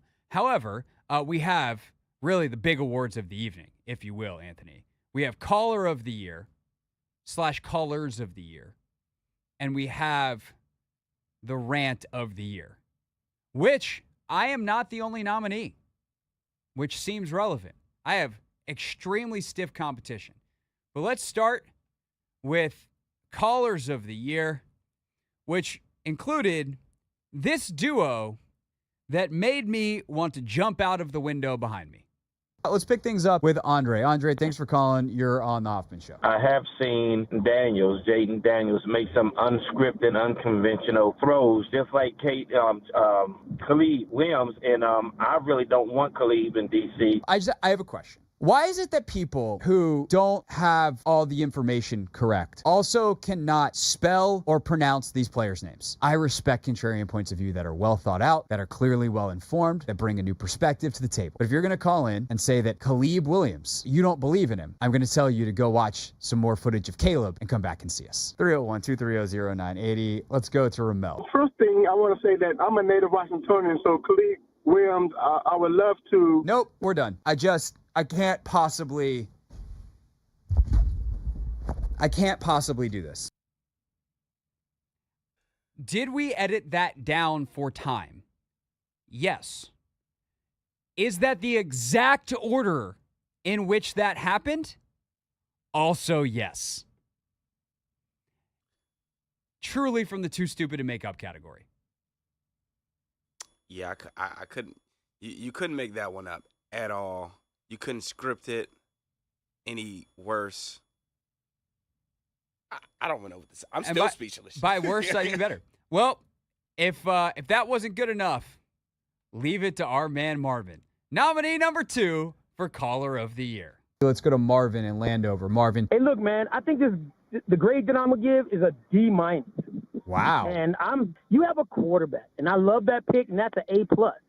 But everything then should be hell-bent on making sure that this guy has the best chance to survive. I honestly thought Sanat was like a super reach. It made me feel like watching Ron draft again. They got 2 players, one in Sanat, who you can use as an inline blocker to help your tackles. No. That's not true. Whether it satisfies your needs. Sanat's not a blocker. Yes, he is. Sanat's a pass catcher. No, he's a blocker. He's more of an H-back. What do you think an H-back is? Yeah, H-back is kind of like a hybrid fullback, hybrid. Yeah. You know what a fullback does, Marvin? Yeah, the 6'1", 241 who wear neck braces. Yeah, those are fullbacks. He's 6'3", 250. I think the word that Marvin was looking for there was block. Block is what H-backs do. Yeah. Also, we learned that it's Senate, but we did not know that at the time. Just felt the need to. I think the visuals make that call 10 times funnier. Yeah, we did produce a YouTube short out of that where we just have a highlight on loop of Ben Sinnott blocking in line and just wrecking people. But he doesn't have a neck roll, so. The best part is Marvin kept calling back, and he was terrible every single time in the same exact way. Just saying words about football that are all words in English about football that don't go together. At least Marvin was down for a back and forth, and we had a couple good ones throughout the draft process. Then there was caller Darren. Darren was not interested in a back and forth. You're not willing to fight for your careers, then get the H off my team. Let me know right now. I'll take it off the air. Well, hold on, Darren. Actually, I don't want you to take it off the air. I want to... Oh, and he hung up! Tough guys don't hang up, Darren! I just wanted to have a conversation. You look so sad, man. You need to turn that frown upside down. I need Darren to call back. He made some interesting points that I wanted to parse out. They're worthy of discussion, analysis, other stuff we do on the radio. I should probably start talking about them before I lose my train of thought because my ADD is very real. Yeah. Sometimes it be like that, Ant. Yeah, sometimes it be like that. One guy that I wanted to talk to, I'm going to hang up and take it off the air. Yeah. No! But alas, is that enough to be caller of the year? We got our pair of Khalib callers. We got Marvin. And we got Darren. Anthony, do you have a vote for caller of the year? What is the criteria we're basing this on? That's kind of the hard part, right? I feel like Darren kind of disqualifies himself because he did hang up and listen and we didn't want him to. Yeah. So while a very funny memory, worth sharing again, it's really our despair that is the highlight of that clip, not the call itself, even if the call sparked it. Yeah. Which is why I think the correct answer is Marvin. Marvin, easily. Because sometimes you give people the runway to oh, well, yeah, that's a good point. And Marvin just kept driving full speed straight into the wall. And as a result, I think the prize that Marvin wins for being caller of the year of 2023-24 is he's ineligible for 24-25 because I think we have to ban him from the show. I respect his confidence, though. I do too. Marvin, you can call back and get annihilated very humanely anytime. All right, last but not least, again, our last will be rant of the year. Real thing of the year coming up in a little bit during actual real things. But our final award of the main part of our little mini awards show here, as we celebrate 2 years and look back of the best of the last year of the show on our 2-year anniversary, is Rant of the Year. We got 2 by me, 1 going after Denny Advia stands, another, which I'm already uncomfortable to hit play on, about the fake Jaden Daniels defenders. And then I am matched up against the Hall of Famer David Aldridge, who we just had to cut his rant down because he gave an 8-minute just speech on some of the Caitlin Clark nonsense earlier this year post her not being named to the Olympic team. Which one would you like first, Anthony? The DA rant, the Denny rant, or the Jaden Daniels rant? I think I want to hear JD first. Oh, man, this is a harsh start. And the start of it is, Should we ease our way into it? Should we go? Oh, here we go. 1. I'm going to look dead into the camera, and I'm going to say this as clearly as I can. You suck. Stop doing this. What is wrong with you? There's a very silly part of this fan base that heard me say something nice about Drake May once and refuses to give it up. There were times that I was like, I really get it with Drake May. And by the way, the other part of this, the other reason y'all are terrible is because you can't hold 2 thoughts in your head at once, which is to say that maybe there are multiple correct answers to the test. And the reason I'm doing this once, I'm never doing this again, is because I refuse to have saying a nice thing about another player at some point in the draft process be held against me by some people for the rest of Jaden Daniels' career, who, by the way, I ranked as either 2 or 1B, really, by draft day. Yeah, I like J.J. McCarthy. Guess who else liked J.J. McCarthy? The Commanders. And I'm just sick of it because it makes it worse for everybody. Just be a smarter person. What point do you have to prove? Because I'll tell you the point you prove to the rest of us who have critical thinking skills, which is that you're not nearly as smart as you think you are. I'm not going to lie, Ant. The beginning and the end of that is really harsh and perhaps borderline unprofessional. The middle, I made some good points. I was about to say, that was very aggressive. Very aggressive. I was definitely with you. But yeah, the beginning and end are definitely aggressive. If we had just chopped the first 10 seconds and the last 5 seconds off, that's a damn good rant. And I mean, I stand by For the reason stated in the middle, I stand by the rant. I probably shouldn't have looked in the camera and told a small part of the audience. And that's the thing. It is a very small part of the audience. But they were on my nerves. And I let them know. Do you want the Denny rant from last week? Late entry? Or do you like the David Aldridge rant next? Let's go DA. Let's go DA. All right, the Hall of Famer with his submission for rant of the year, featuring some music that may have been added for extra fun.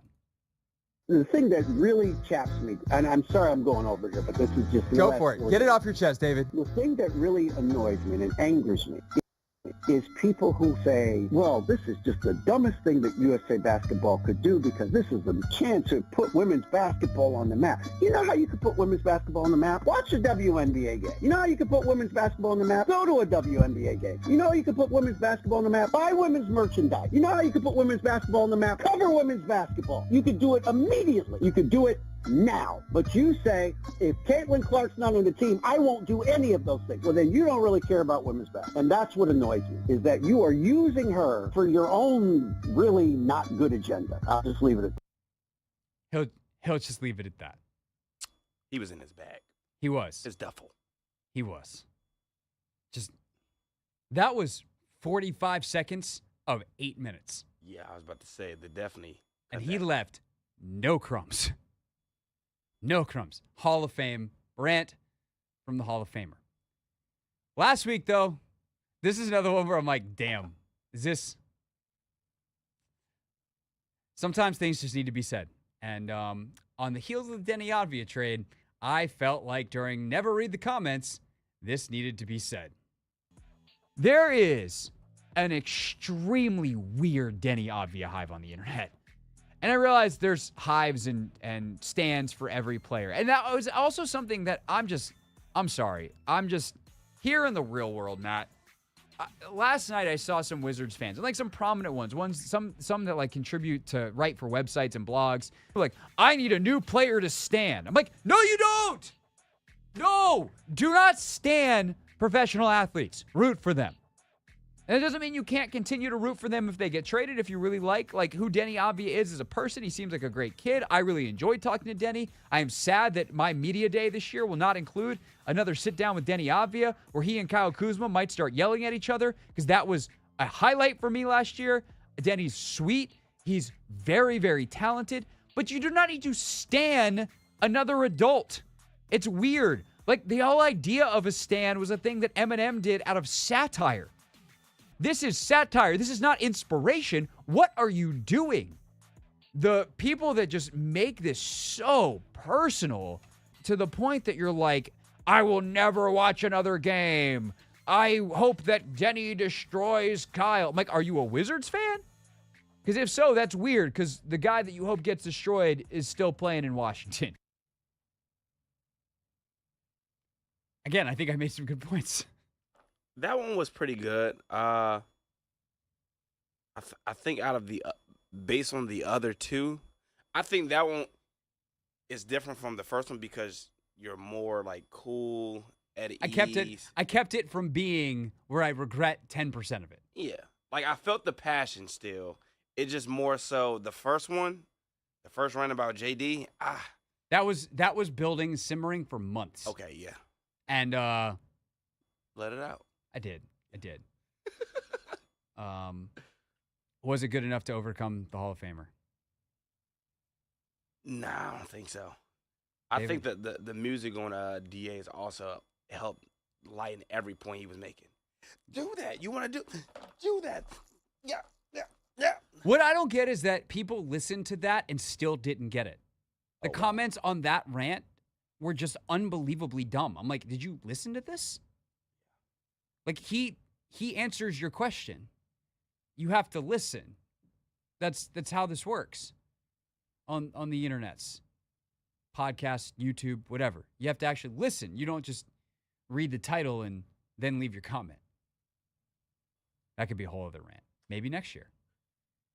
So, officially, as we celebrate our second anniversary here, the rant of the year, 2023-24, goes to not the host of the show, the Hall of Famer, David Aldridge. There's always next year, Craig. There is always next year. Don't invite Aldridge back. I'm just kidding. Actually, I hope we have TA this week on NBA free agency. So that's the awards. Some other categories, some other things that I wish we had done. Just pure show moment of the year. That I referenced it in the Denny rant. The Denny Kyle argument was really good. Croy Bethune allowing Anthony back. That was a highlight, like athlete interview. So next year, if we do this, we will have more defined categories. We will be better about tracking throughout the year. But many good things. We appreciate all of you listening, all of the support. And if you'd like to keep hearing the show and supporting us, then, well, 1, keep listening. 2, check out the podcast. And just keep supporting the show. And tell your friends. Be like, hey, there's these guys on 980 in the afternoon from 4 to 7. And they're really good and entertaining. And you should listen to them. Because I do, and I enjoy it. And I want you to have joy. Because, spreading joy is good. So is spreading knowledge. Steven Goff of the Washington Post, their soccer writer, joins us from Kansas City ahead of Copa America tonight at 6:30. And more Hoffman show is next before then.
It's the Hoffman Show. We're on the Team 980. We're always live as well on the free Odyssey app. Coming up at 6:30 is Greg Berhalter's job on the line. The U.S. men's national team soccer coach. They're playing tonight in Kansas City. A loss means they're out of Copa America in the group stage. If that happens, is that the end of Berhalter? We will discuss with Steven Goff, as in the know as anybody writing about American soccer. Of course, our very own here in D.C. with the Washington Post. But, Anthony, I have been thinking about something a lot this summer as the Olympics are upon us in less than a month. And the thought is, as I watch Sydney McLaughlin-Levrone set another world record and do all kinds of crazy things, and I watch some of the other athletes who have dominated their fields, Katie Ledecky in the pool, for instance. Who is the most dominant athlete of recent times, I'll say? Not of all time, but of recent times. And I was wondering if there was a formula that I could use to try and figure that out. Because here's how it is in my head, right? For these events that are timed, you can go by percent. So if you win by 0.5 seconds in the 100, what is that equivalent to in the 400? It would theoretically be equivalent to a 2-second win in the 400. So, but also, you know, obviously that's not a direct translation because people might finish closer or further away. But like that percent actually is translatable over 400 meters, 4 times the gap. To be the same percentage-wise of the race, you need to be 4 times as far ahead, right? Simple math. But that would have taken a lot of work.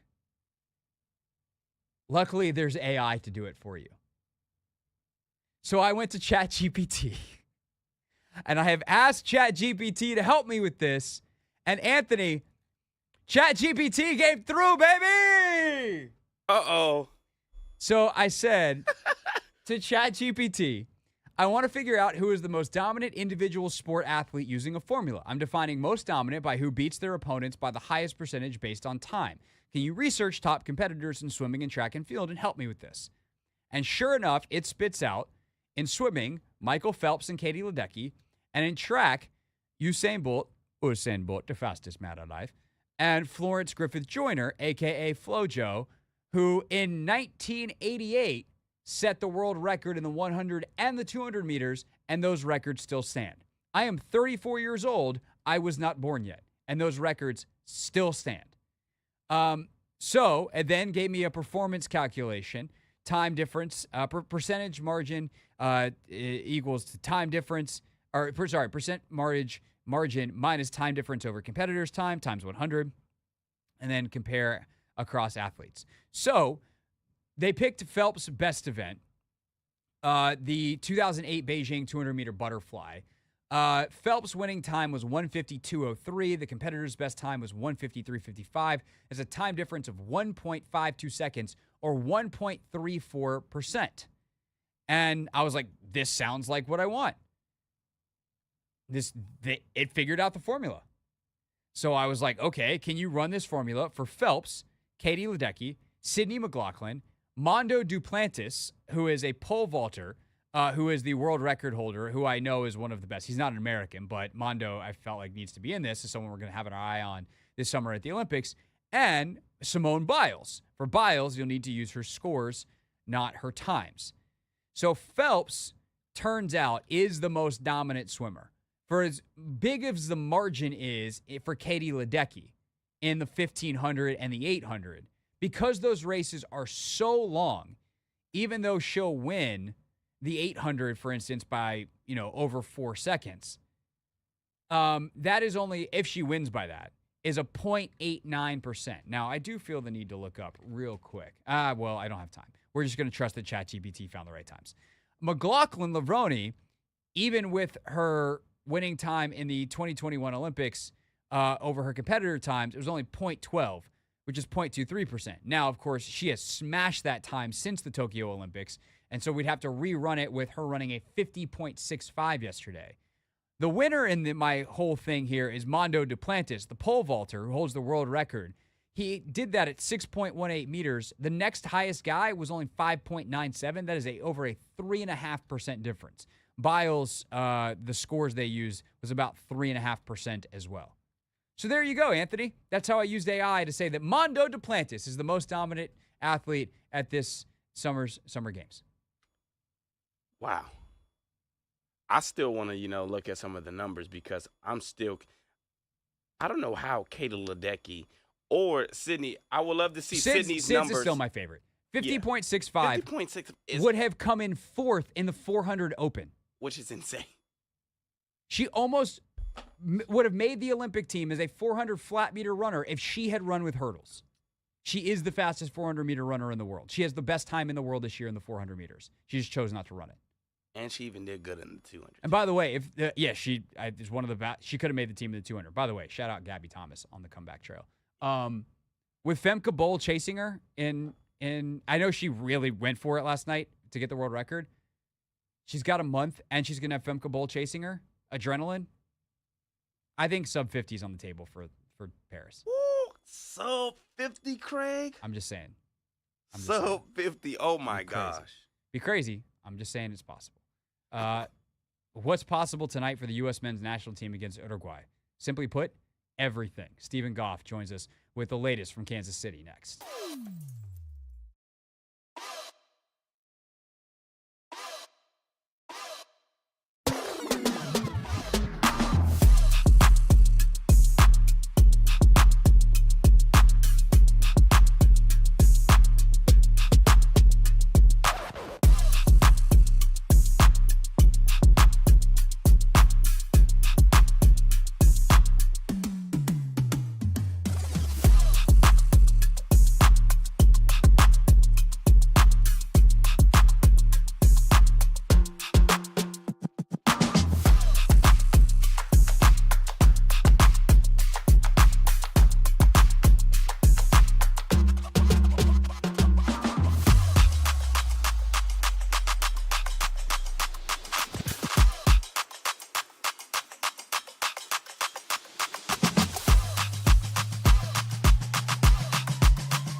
It's the Hoffman Show. We're on the Team 980. We're always live as well on the free Odyssey app. We are streaming on YouTube as well at the Team 980. And right now we go out to the guest hotline, and it's our pleasure to welcome back to the show our guy Steven Goff from the Washington Post, their soccer writer, lead soccer writer, who is in Kansas City for Copa America tonight, where the U.S. will take on Uruguay. And by the end of this chat, Steven, I'm hoping to understand just how much is on the line for the U.S. tonight. Obviously, if they win, they're through. If they lose, they're out. If they draw, we all hold our breath. That's the baseline level, but I'll just cut to the chase. Because, after all, Steven, we are a proper footballing nation now, and this is all proper footballing nations do, is ask about the manager's job. Is Greg Berhalter's job on the line tonight in Kansas City? Well, we'll start off by saying, even if they win, they might not advance, because if Panama beats Bolivia by a healthy margin, yeah, that's true. They could overtake the U.S. on goal differential and get that second spot. There's a lot of scenarios that could play out tonight. Both games take place at the same time. There'll be some scoreboard watching, so to speak. Does Berhalter keep his job?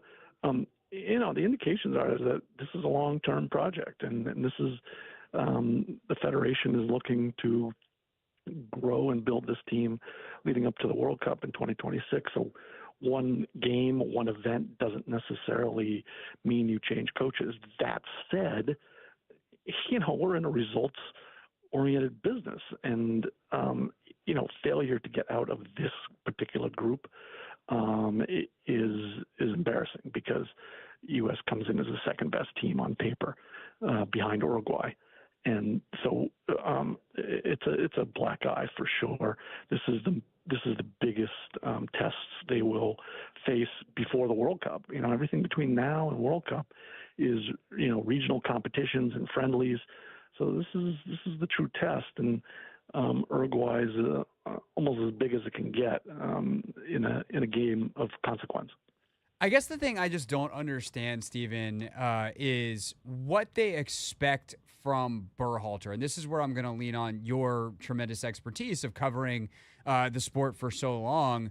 Like, what do they hope Berhalter can grow into? Like, what about him as a coach do they like so much? Because he has been consistent, and the results are the same across his entire tenure here as the U.S. coach. And the consistency is fairly disappointing with the best player pool that this country has ever produced. Yeah, there's been consistency in the region, CONCACAF, and beating Mexico for trophies is a big deal. But that's a small part of the world. This part of the world. You need to grow and win games beyond the CONCACAF region. And so, yeah, it's nice to beat Mexico and claim to be the best team in the region, but you got to do it on a world stage. And, at the World Cup, they did okay. They got out of the group. They didn't lose in the group stage, and then they fell to the Netherlands as they were expected to. So we've been waiting for that breakout moment, and we haven't seen it yet under Greg Berhalter. In his defense, yes, it's a very, very talented group, but it's a very young group up to this point. At some point, you need them to mature and win some of these big games. Tonight would certainly fill that void that's been there for a while now. But again, you look at it. Is it Greg Berhalter's fault that Tim Weah lost his mind and punched a guy in the head? Is it Berhalter's fault that Ricardo Pepe missed 4 great chances against Bolivia that would have really helped their goal differential? So, yeah, it falls on the coach, as it does in any sport. But, you're kind of waiting for these players to mature as well. Yeah, I think you could get into a tedious talk radio-y back and forth about, does the coach set the temperature for the room? Like, why is Weah in a space for that? Why is Pepe in those positions when there were perhaps other strikers, although Pepe was a guy that controversially was left out of some situations not that long ago when people were screaming for him to be out there. So points well taken. As far as tonight, Weah suspended 2 games, obviously a big loss. What are Berhalter's options, and just how big of a drop-off is it from Weah to whoever he chooses amongst those options? I think there's certainly some depth at that position. He goes with Haji Wright, who scored a couple goals in the Nations League, or he goes with Brendan Aronson, the World Cup veteran. He could move Gio Reyna up out of midfield into that wing position and then move someone like Yunus Musa into the starting lineup. So there are some options. We'll see what he decides. That's part of the thing about the U.S. program is they've really built a lot of depth with players who are overseas and playing for pretty good clubs there. So it's not like you're just tossing in some, inexperienced guy whose only pro club is in MLS. These are guys playing in top 5 European leagues. And then, speaking of guys playing in top European leagues, Matt Turner, starting goalkeeper, has picked up an injury in the last game, ultimately got subbed out. The latest that I've seen on the TV here in the studio is that he was limited in training yesterday. What do we know about his availability tonight, both like whether or not he can play, and if he can play, how well he is capable of moving and doing the things he needs to do? Yeah, Berhalter said in his press conference yesterday that, Turner was limited in his activities the past two days, past 2 training sessions, but he was out there. He seemed, we're not out there for very long before we're kicked out, but he seemed to be moving okay. If he's not close to 100%, and he's having trouble moving, then I don't think he starts. And they go to Ethan Horvath, who's has some experience on an international level, plays overseas. It's not a big drop off, if a drop off at all. So I think they're making that decision as we speak, and we'll see who's on that lineup sheet in a few hours. Steven Goff, Washington Post, with us for another minute or two here on the Hoffman Show. This is a bit random, Steven, but not super, because we're talking about the goalkeepers here. One of the big controversial decisions that Berhalter made going into the World Cup was that Zach Steffen didn't make that roster, and it seems like he's just completely fallen out of form and favor. Where is he at this point that he is, fallen not only behind Turner, but behind Horvath here, that he's not the next guy up when he was the starting goalkeeper for much of the lead up to the whatever the last World Cup was. COVID messed everything up. I can't remember any of the years. But 22 in Qatar. Yeah, he wasn't the clear-cut starter as the World Cup approached. He had some injury issues, and it was a decision where that if he wasn't the starter, perhaps Berhalter didn't think he'd be happy as a backup, and you need to keep morale high, and that's part of it. Rarely do you have to go to a backup goalkeeper. So it was either number 1 or nothing for Steffen. He might not have been happy as the number 2. He wasn't going to be the number 3. They were settled with their number 3. So it was either 1 or bust. Berhalter didn't feel like he was the number 1 keeper anymore, that Matt Turner had overtaken him. So he felt more comfortable with Turner as the 1 and someone who would, serve that number 2 role in the way he wanted. And that was Ethan Horvath. Now, Zach Steffen's come back stateside and is playing in MLS for Colorado. He's certainly in the mix in the future as they go forward. But for that World Cup at that moment, the coaching staff felt it was best to go in a different direction. Interesting. So we'll see if it's Horvath or Turner tonight. Last but not least, Steven, to finish where we started, if things go awry tonight in any of the ways that we described they can, win, loss, or draw, they could ultimately be out of Copa America, could the U.S. Do we think that U.S. Soccer will put out some statement of support of Berhalter? Will they take their time? Will they just proceed as if no one is talking about his job being on the line? What's the U.S. Soccer MO here that hopefully we're just spitballing about now and don't have to deal with because they don't suffer some kind of embarrassing result tonight? Yeah, knowing them, I don't think we're going to hear anything. The only people who are speculating about his job are fans and some media. It's not the players. It's not the executives at U.S. Soccer, at least publicly. So really, who are they responding to, or what are they responding to? If they feel like after this tournament, whether it ends for them tomorrow or ends in a week, if they feel like he's not the guy to go forward, they will just simply announce it. But I don't think you'll see any kinds of statement of support. It's just things move on, whether it's with him or without him. But I don't think we'll get into the business of. I don't think they're really in the business of saying we're fully behind him. Maybe we'll be able to corner somebody after this game on the executive level, but as it stands, I wouldn't expect to hear from them unless they decisively make a decision. Hopefully the team just goes out and pulls off their best performance in a while, or certainly of the tournament, certainly of the month, the friendlies leading up to the whole deal, and none of this matters. Steven Goff will be there to document it all, read his column and his writing tomorrow in the Washington Post at washingtonpost.com/sports. The games tonight kick off at 9 p.m. Steven, enjoy Kansas City. Hope if you're a barbecue guy, you get to your favorite spot. And we'll talk to you, I'm sure, as the summer of soccer rolls on. Yeah, man. Thanks, Craig. Thanks a lot. Steven, yep, you got it. Steven Goff, everybody, with us here on the Hoffman Show. When we get back, again, it's our 2-year anniversary, and it is time for us to give out our final Hoffman Show Award in our first annual award ceremony, and it's a 2-horse race for Real Thing of the Year. That's next.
Happy birthday to the one and only Anthony Haney. I can't wait till I pull the video of this later, Anthony. Not just because you're dancing and having a great time, which we absolutely love to see. Get you the solo dance cam, the whole deal. But because on the video stream, the music doesn't go through. So we're just clapping, dancing, having a great time to silence, baby. Acapella, baby. Yeah. Or inverse acapella. Yeah. I guess. Because there's no lyrics, there's no nothing. Oh, yeah. No music. Yeah. Essentially. That. It is Anthony's birthday, so make sure you tweet him or send him an Instagram DM or wave at him on the street and tell him happy birthday. It's also our 2-year anniversary as a show, which brings us to our final Hoffman Show Award category, and that is Real Thing of the Year, which means it's time for Real Things Real People Said into real microphones. Real things. We're not going to suck this year. Real.